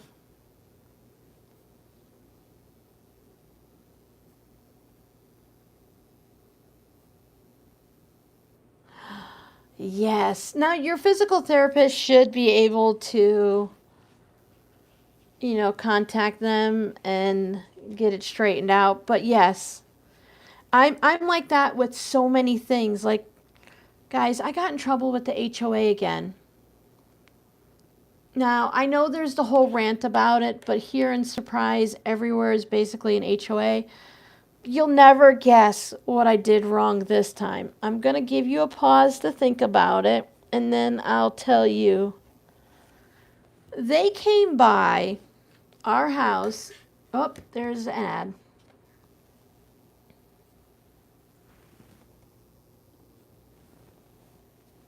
At like 2:43 in the afternoon last Wednesday, and they took a picture of my trash can and recycle bin out on the road because I put it out too early for Thursday morning pickup. It could be anywhere from 6 a.m.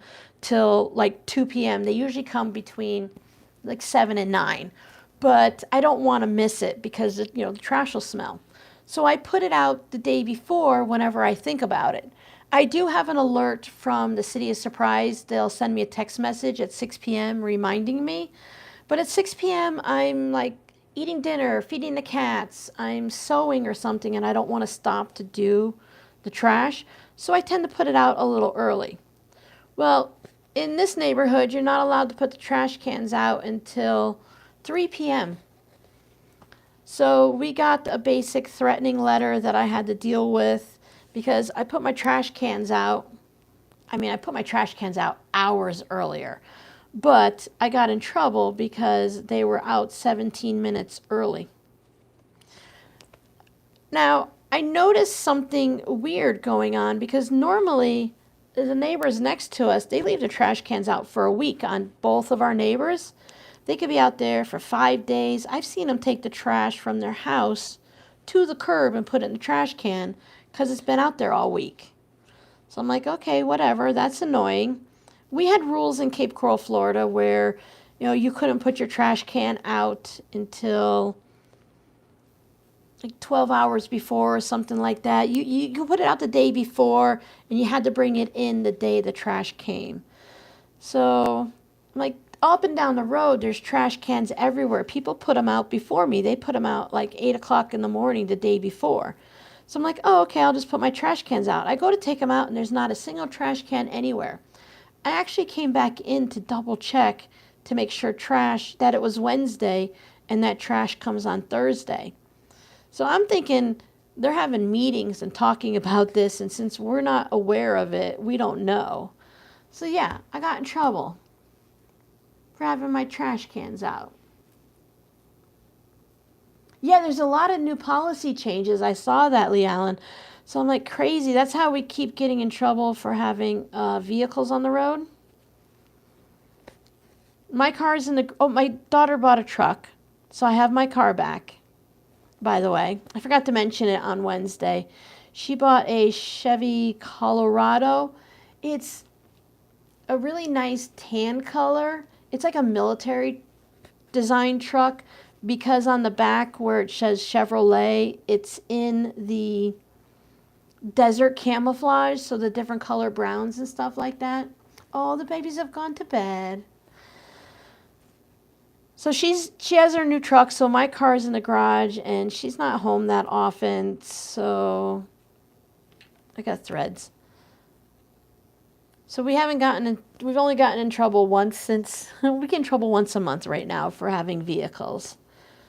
I thought we were doing so good. I mean, like, what can we get into trouble for? We're really not bad tenants. I feel like I have such a bad reputation because their letters always state, like, you know, you're lowering the value of the houses in your neighborhood. And I'm like, seriously? Am I that bad? We barely go outside. We go from, Robbie likes to hang out on the back porch, and I'll go outside sometimes like that. But we go from the house to the car, and the car to the house. I've got grass. I've got the nicest grass in the neighborhood now.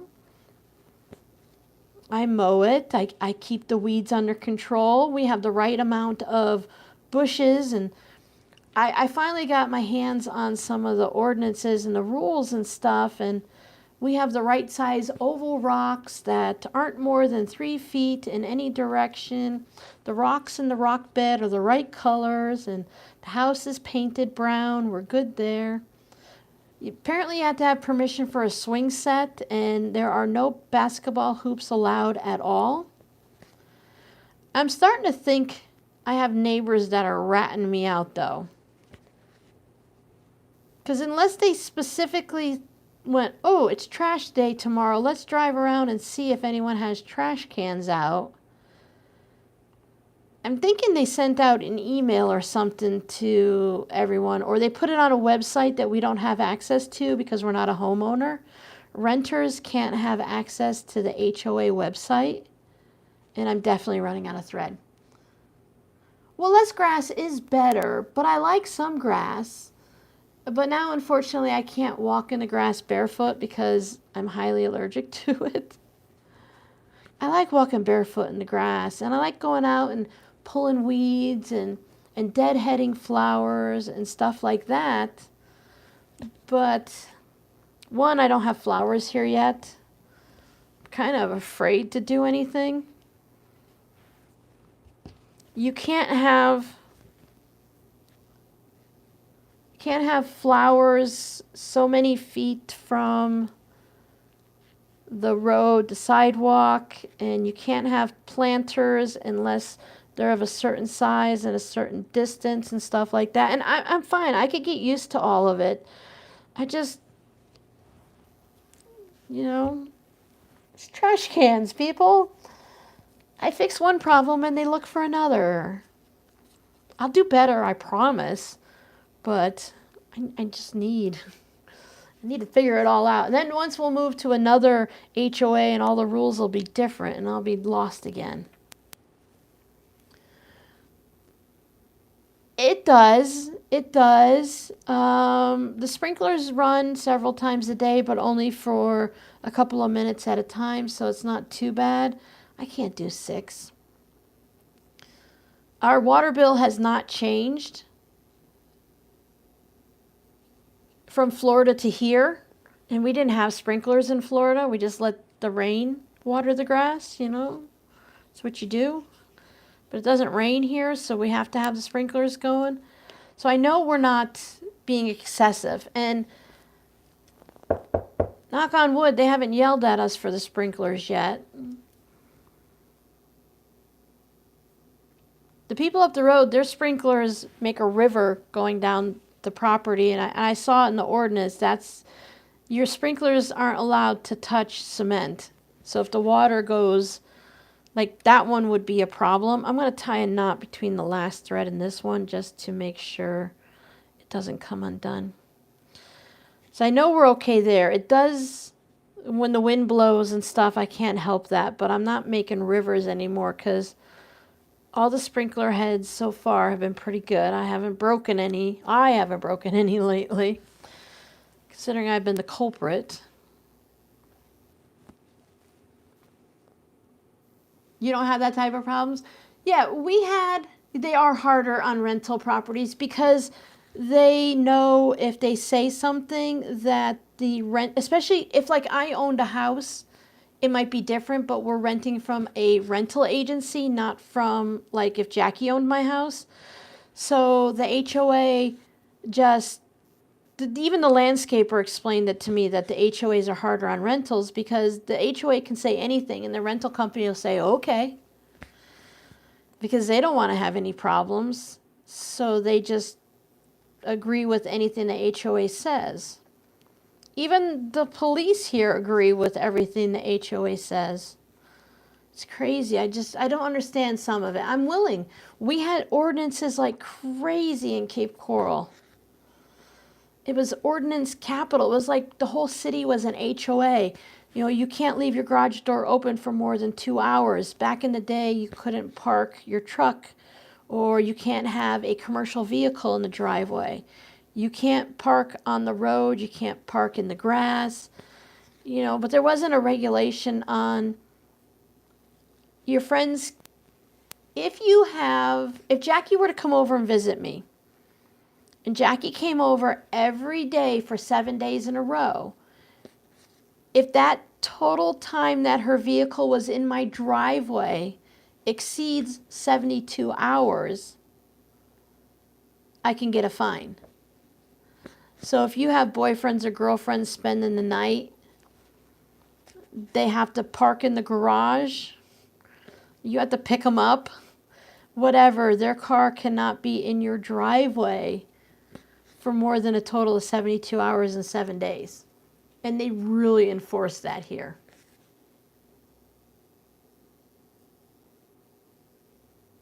Oh, wow. Yeah, Giovanna, sometimes we had to do that back in Florida. They definitely had a height thing.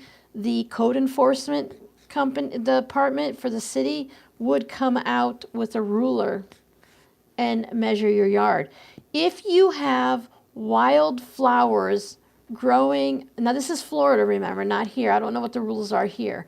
But if you have wild flowers growing along your chain link fence, but the flowers aren't blooming right now, so it just looks like weeds, you can get a fine for it because it's over a certain height. I think it was something like 11 inches or 8 inches or something like that.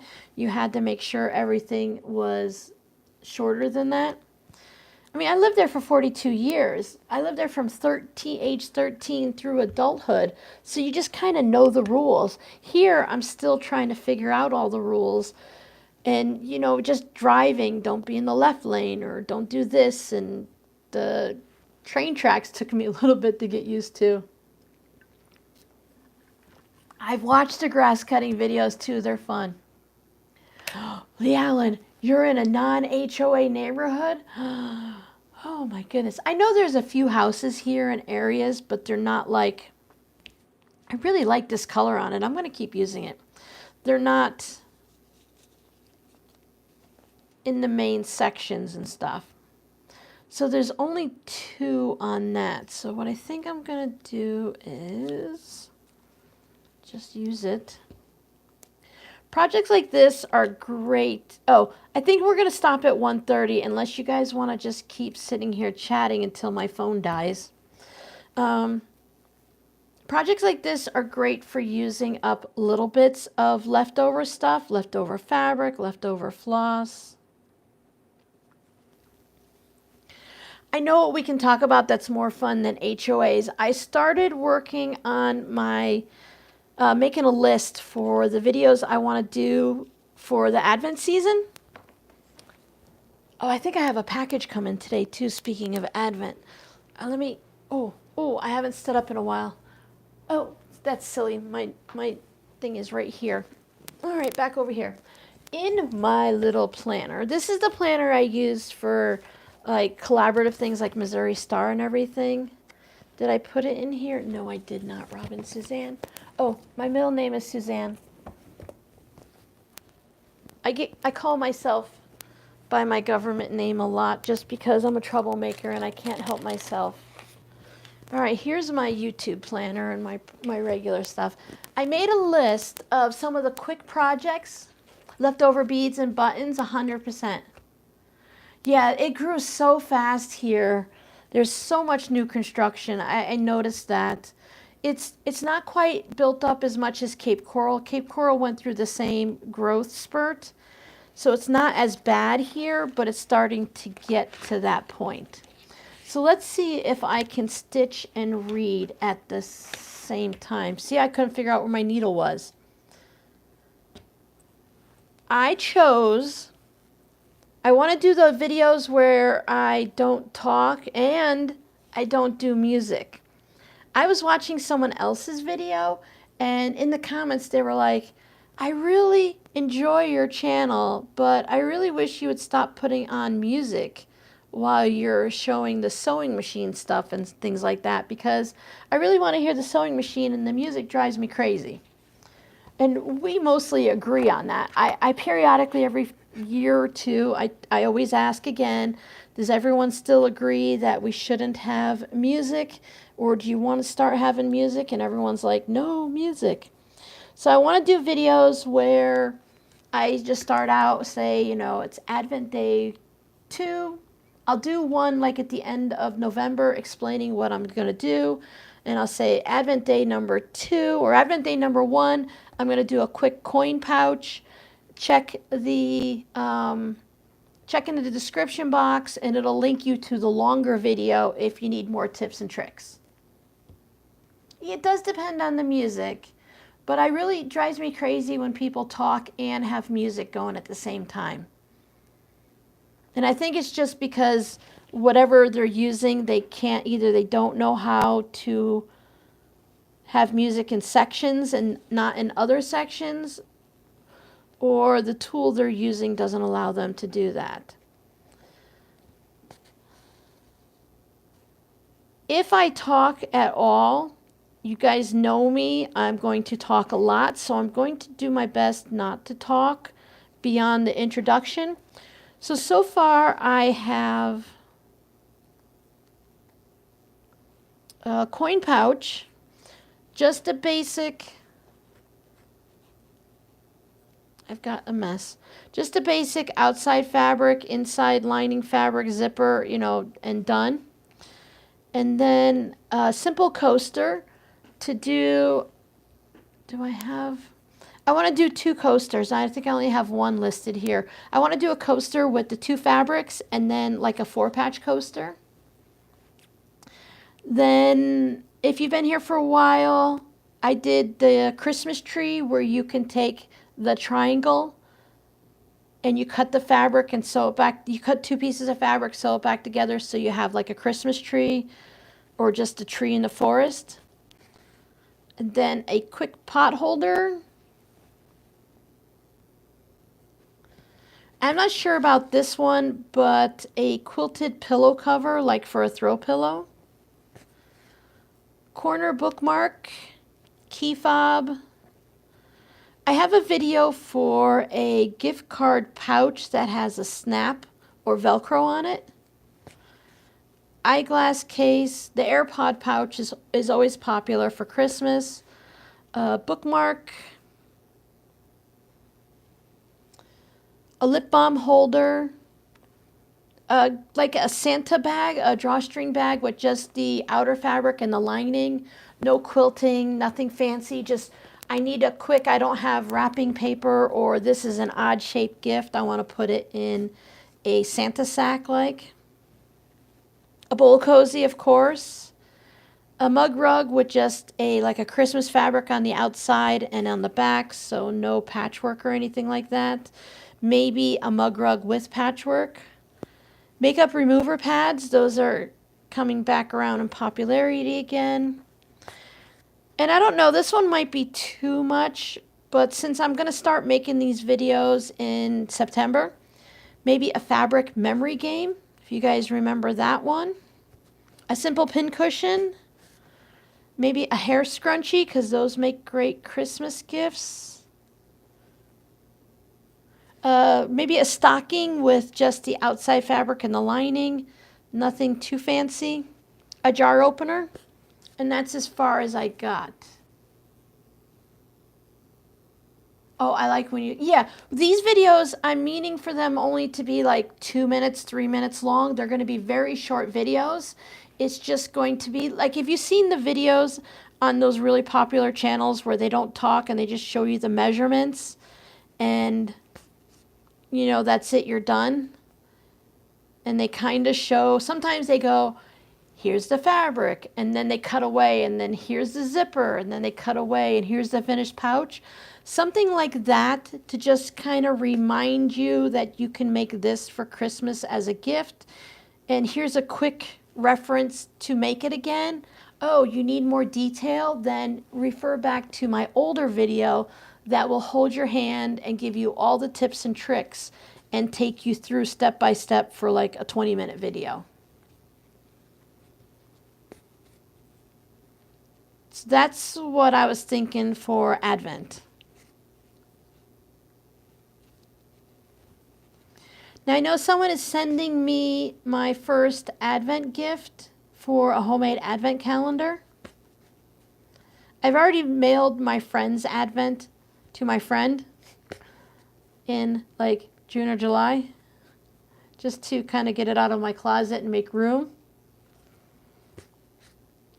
But someone is sending me an Advent gift to open sometime during Advent. Because if you remember, we talked about on a live stream, just either people sending or me just purchasing things, little things to open during Advent. So we still have a little bit of an Advent going on, but it's not the whole big hoopla.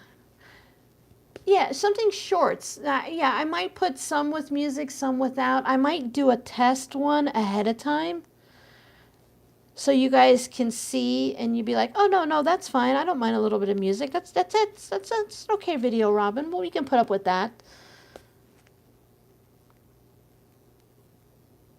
I've done music before in the middle of videos, and sometimes if you're not careful, when it goes uploads to YouTube, it kind of gets a little squirrely, and that you might get music in the wrong spots, and it'll be music and talking at the same time, or I think some people run into that problem. I have run out of thread again.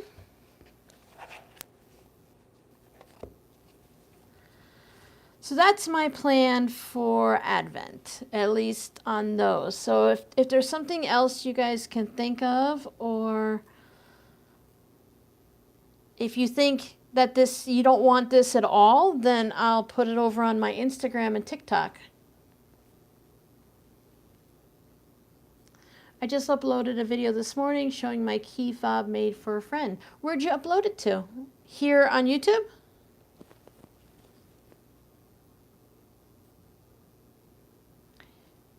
Make it without lining? You think that's a good idea?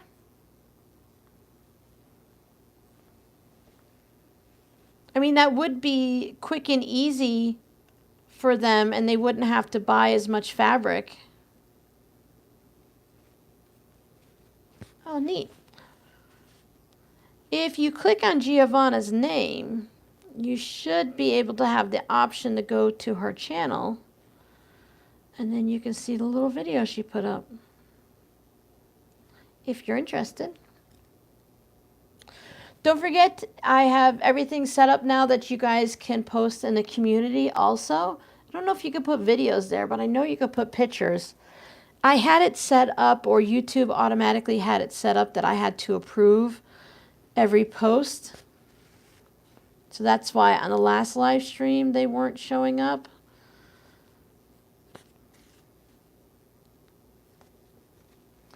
My fingers are getting a little sore.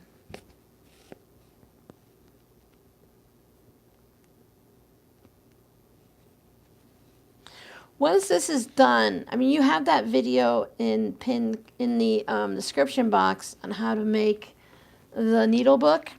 Once they're done, I think I'll wait till both of them are done and then put up a quick video on how to you know, trim it up and put the lining in and then turn it into a needle book.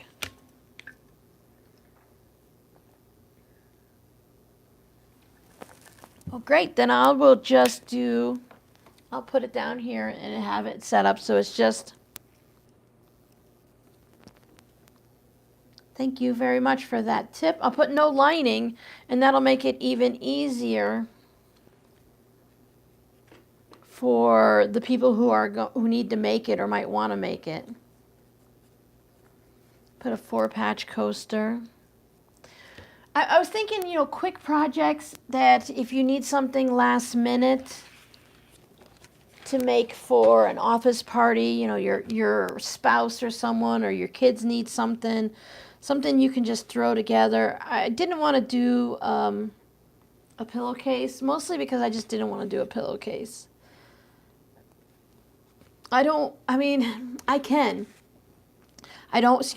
to do French seams because I can't seem to master French seams. There's always, after you wash it and stuff, there's always the fabric is coming out with threads and stuff.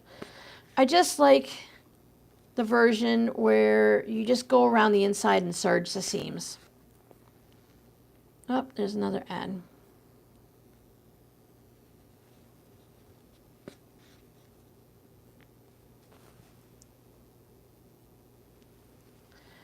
So I think the more you work on a project like this and the less you talk, the faster it goes. Especially when you get to the point where you stop making decisions. And you're just like, yep, this will work. I find, at least for myself, a lot of times in the beginning of a project, I'll be thinking, oh, what should I do? Where should I, oh, what should I choose this thread or that? Should I make it, gosh, those are awfully similar. You know, what should I decide? Should I do this or that thing or the next thing? I don't know. And then when you just kind of sit down and make a decision and just do it, it goes quicker. I have a pin cushion on there, Giovanna, just a basic, simple pin cushion. Yeah, the serger is really great for projects like that. Even for the pillow cover, if you want to just put some fabrics together and serge all around it and stuff. 1, 2, 3, 4. I cannot see. 1, 2, 3. 1, 2, 3. Okay.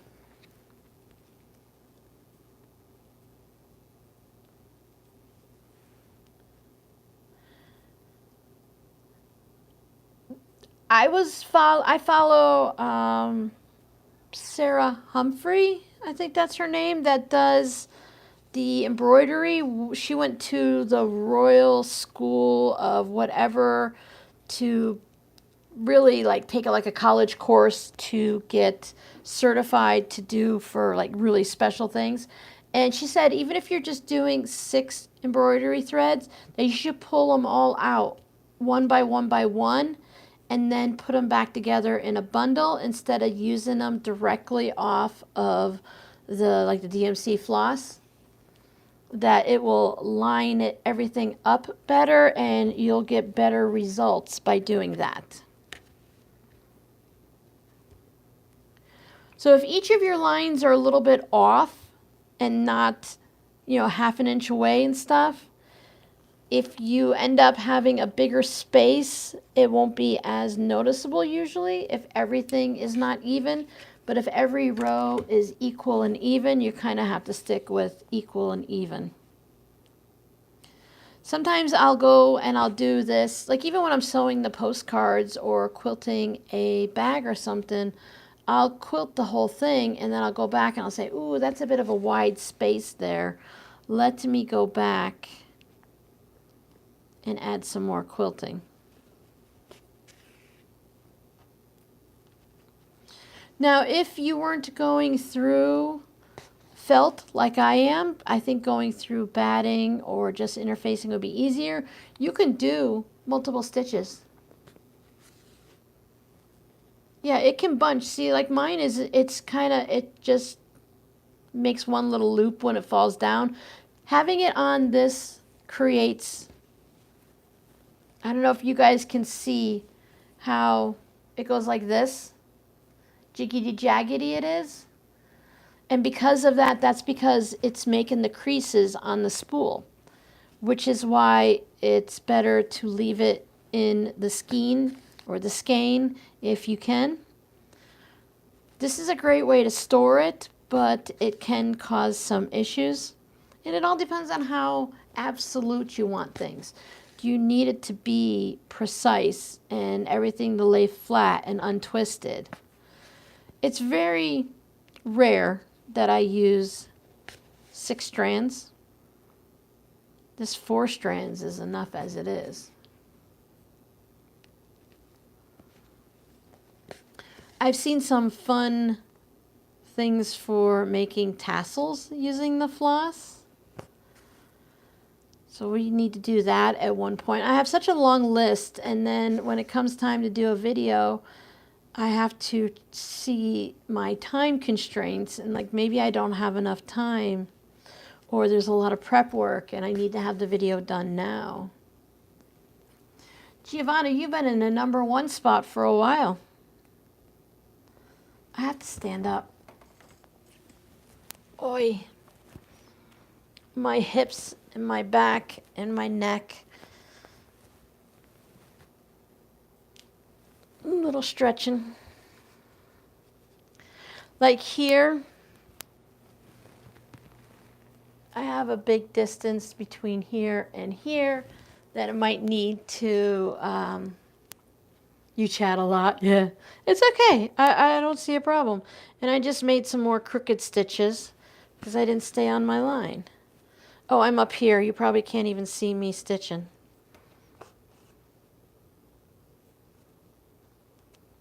Boy, that does look nice though. Does look kind of fiery. And when it folds over, it'll still be, like I like this for the front. So it'll still be nice.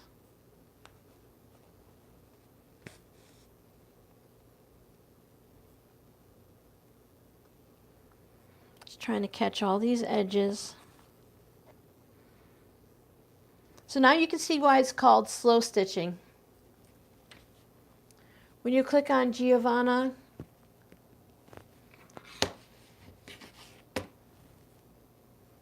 let's see, Giovanna. Let me see, right click, nope, that didn't do it. Click on Giovanna. Oh, it says, click on Giovanna, then it says channel activity and go to channel. So let's see, here's Giovanna. Oh, Giovanna has a lot of stuff going on.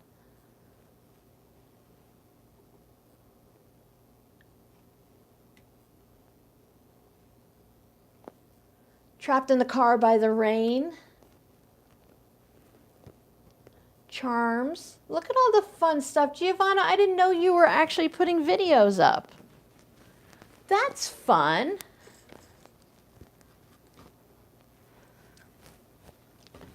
When you click on Giovanna's name, it only shows that for me. You guys can't click on someone else's name? Well, you can at least search for her on the YouTube homepage.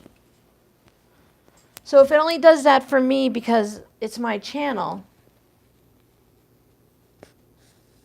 or you only chat a lot for me, you chat on other channels. Oh, you don't want to push my your channel on me? Ah. You don't have to push it. You can just say, hey, I do have a channel. I put up little videos. I will check you out. Now, I will subscribe to you for now. And you now have, oh, you have 100 videos and 196 subscribers. I will subscribe to you now, and I will watch things. And if Giovanna, you get a little wild and crazy, I will unsubscribe from you. But Yeah. Jackie, well, Jackie can, I wonder if it's because Giovanna is Giovanna Casadio. I don't want to do that wrong. Only mods? Okay, yeah. So, because I was wondering, because when I go to other channels, I can't click on it. But YouTube says you're supposed to be able to do it now. But maybe it's one of those things that it's a slow rollout stuff. Like the ads are supposed to go split screen now so that you can still watch what I'm doing while the ad is rolling, and I've never seen it happen. Oh, thank you.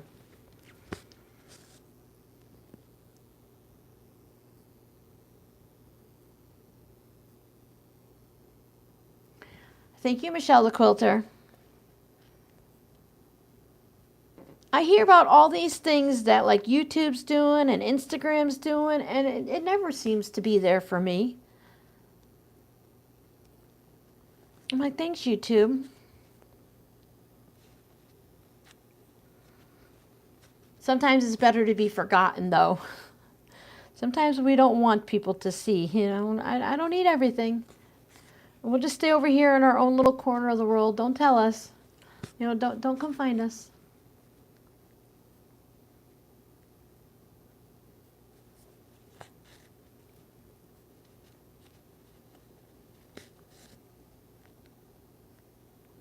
Sometimes I will sub to you guys' channels, but sometimes you guys are a little crazy, or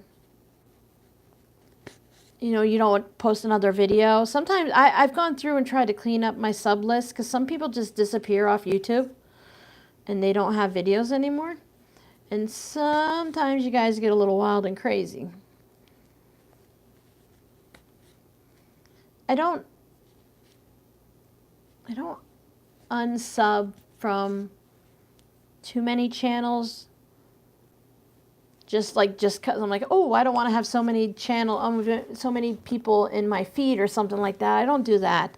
I am careful on Instagram. I can't follow back to everyone that follows me because then I don't see the things I want to see in my feed, you know? Like some people do beauty stuff, but they're also quilters. Like their Instagram is beauty, but they're also quilters or crafters or something, so they follow the crafting channels. And I am definitely not into makeup and clothing and stuff, so I can't always follow for follow. And I always feel bad about it.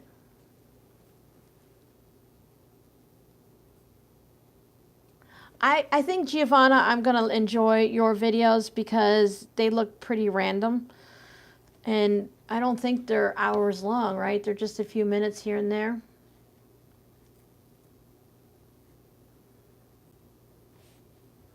Wow, you have some with a lot of views. Look at you go. You have like over 1,000 views on a lot of your videos. Good job. Good job.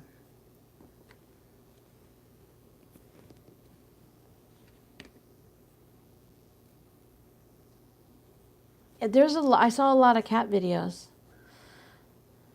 I save all of, I delete a lot. I had to delete things off my phone. I have like a 2 terabyte phone and it was full. So I had to go through because when I do pictures for like Etsy, I might take 10 pictures of each item. And if I put out 50 items, that's, you know, 500 photos. So now when I'm scrolling through my photos, I have like this whole big chunk of just my cats. And then I have like, you know, work photos and stuff. So I'm like, gee, they're starting to really take over now, aren't they? It's okay. They're cute. I like pictures of cats. Plus, you know, cats don't live forever. At some point, oop, I'll just let that stay long. Some point, you know, our babies might not be there. Do you rather watch other people do all the work? Having a channel is a lot of work. I think regularly, I mean, this is my job, right? So I'm not going to leave my job, and I'm not leaving you guys, but I think regularly, like, man, if I didn't have to do, videos and stuff, look at all the free time. I remember having free time to just like crochet all day, to sit on the couch and watch movies and crochet and stuff. I'm like, where did those days go? Oh, yeah, it's my job now. Because I used to be a housekeeper at the hospital in Cape Coral. And, I would, on my days off and stuff, I would just have fun. I'd sew or crochet or knit or something. And now I'm like, I miss those days. But I also had a full-time job, and now this is the full-time job. So I just have to remind myself that if I don't put out the videos, I don't get to chat with you guys. And, eat.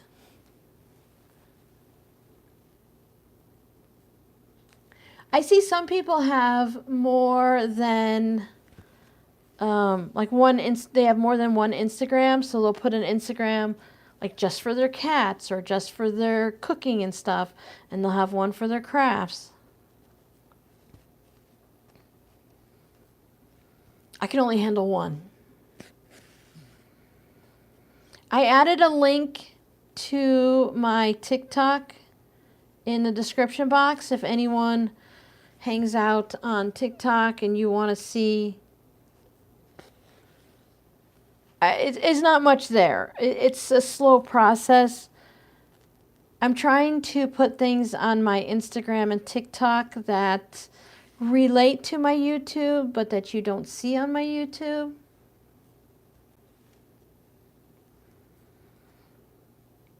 Oh, I get it. And they all take up time, right?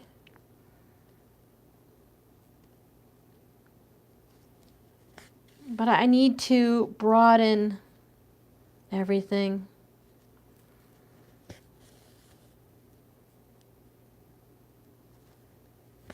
See, I'm trying to put different, like if I'm sewing for the shop or something, I try to put that onto Instagram, or if I'm putting my stitches too close, I'll be here all day.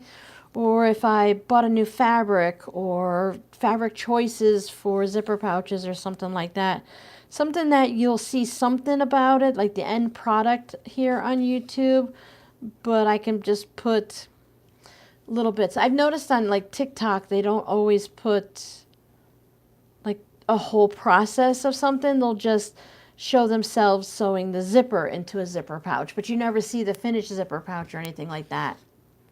Chat and eat, I like that. I'm all for chat and eat.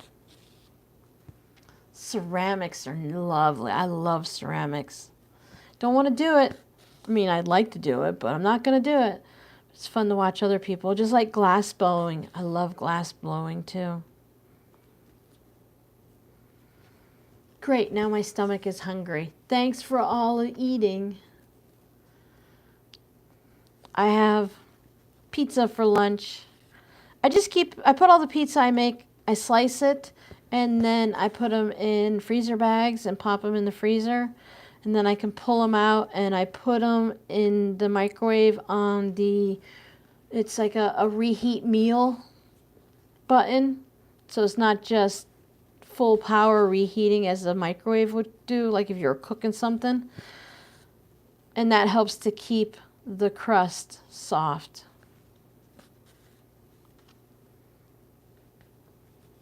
I ate my whole loaf of Raisin Bran that I made. That was really good. It was a great snack during the day.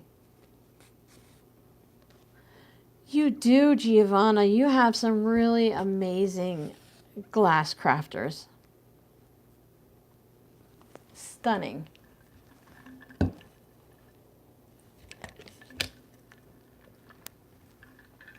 I can imagine.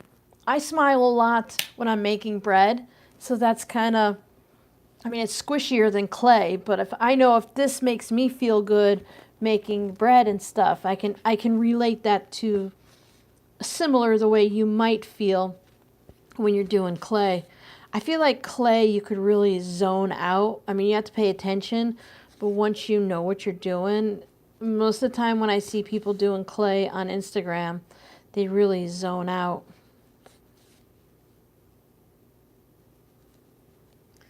I think it's Desert Prepper. Maybe that's her name on Instagram. And she does quilting and clay and dyeing with like ice dyeing and stuff like that. So she has a lot of different things. I really enjoy watching her stuff.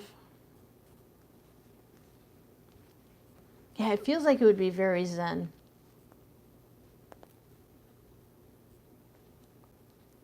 Ouch, ouch. Going through too many layers. The mud is good for arthritis.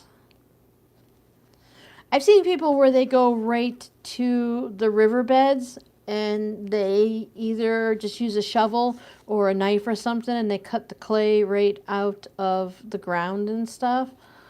Obviously, they have special mud there because, first of all, we can never do that in Florida. Not Southwest Florida. You can... Oh, they just had the sand sculptures, or they're coming up soon. I missed the sand sculptures. At least I'll still be able to see it on TV. That's the only sculpting they're going to do down there. They're not getting clay out of the ground.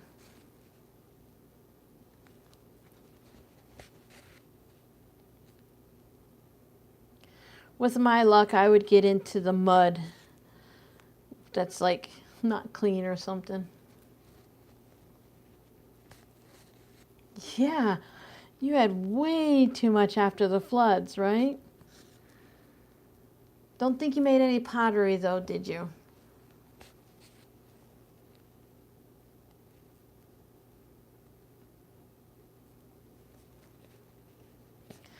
I'm stitching through where both strips of fabric overlap each other. I have this much thread left, and I've gotten to a point in this project where I don't really care anymore. I'm just going to stitch whatever has kicked in. So I'm just going to continue, and if I choose to use the same thread again, great, or same floss. Otherwise, I'll just pick up another color and finish it. I don't think I would go straight to like a purple or something. I would still want to like blend a yellow into an orange. But yeah, I'm fine with it. Hi, Linda. Oh, Linda, you have missed some rambling time. When you're doing something like this, there's plenty of time for conversation. And since I'm the only one talking, you get a touch of what's inside my brain. I'm glad you could make it. If you're intrigued, you can catch just the beginning of it to see how we got to this point. And if you want, put me on in the background and just, ow. Hey, I went a long time before I stabbed myself with a needle. Well, some mud does if you're getting it right out of the ground from like a riverbed or something. We had to be really careful after the hurricanes and stuff. The water and the mud and stuff had stuff in it.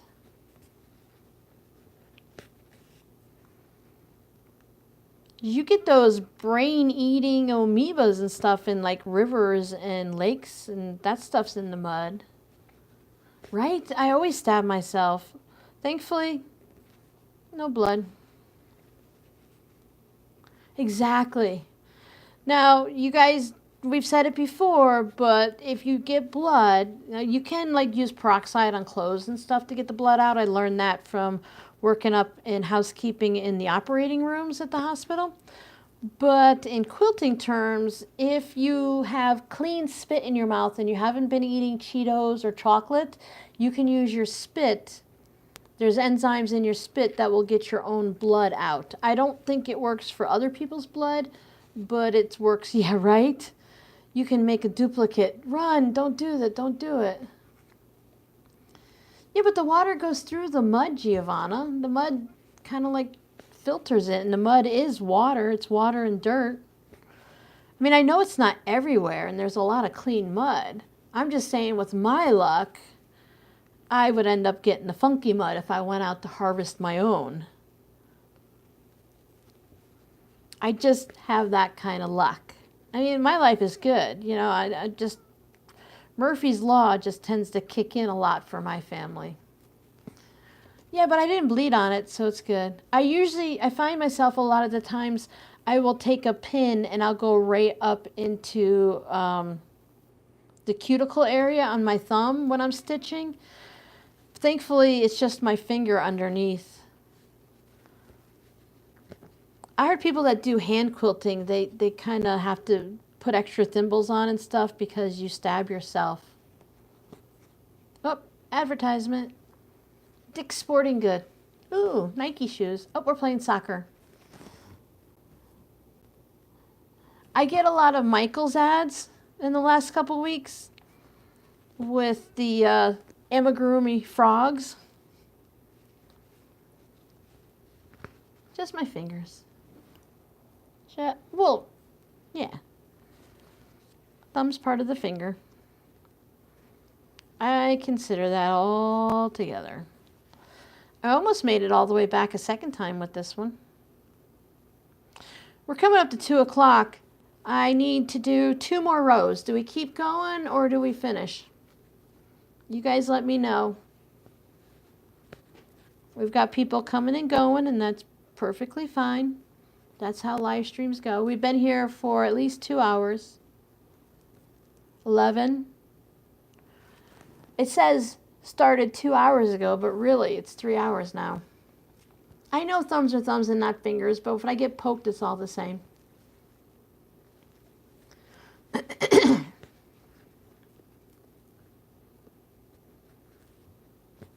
Think we should finish it, Giovanna? All right. I need to rearrange my butt again. I think I want to start blending into the purpler ones. Oh, I have this one. This is like mauve or something. I don't know my colors. Ooh, that's a little dark. I don't like that on the yellows. It would have been good on the bottom.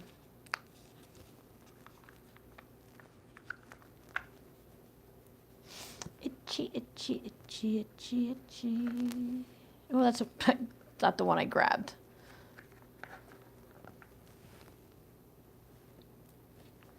Just a little bit lighter. This is one of those things when they do shading and blending in those like large cross stitch pieces. The Hades, full coverage and stuff. I don't know if I could do that. That's a lot of stitching. Drink more? Yeah, I don't think this is it with the voice. It's not going to get any better. After I'm done with you guys, I'll make sure I finish a whole, I think this is like 40 ounces or something. I'll finish this and I'll drink another one within an hour, and that should bring me back up into a better position.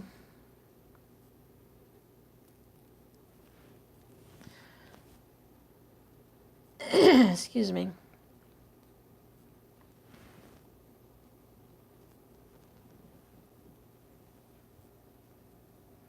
Now, I don't put a closure on, I leave my needle books like this.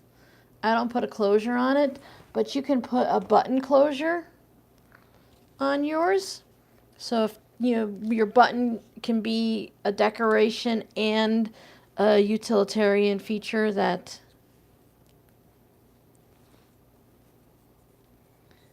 you're just about, yeah, I'm just about done watching too. I agree. I really think we should probably just stop here instead of continuing on. I'm going to make that executive decision. We've been here for 3 hours, and my body is really getting stiff and sore, and I'm hungry. So I'm going to call it quits. I'm going to finish this, though, before I do anything else. I want to thank you guys so much for hanging out with me. Yeah, hot tea would be nice, but it's not going to hydrate my throat, and it'll soothe my throat, but it won't hydrate my body in this 100 and something degree weather. I want to see if any of my packages have come either. So thank you guys so much for hanging out with me.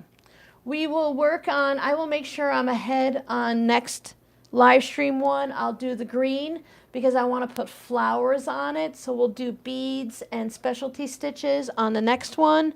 And then in a regular YouTube video, I'll show you how to turn it in to a needle book. Remember, in the description box is a link to my longer version of how to just make a basic one. I don't know, it might be even this one or something like that, or it just could be a simple fabric. So check that out if you want to finish yours ahead of time. I hope you guys have a great weekend. Enjoy the cooler weather, and watch out for the rain, and stay hydrated. Bye.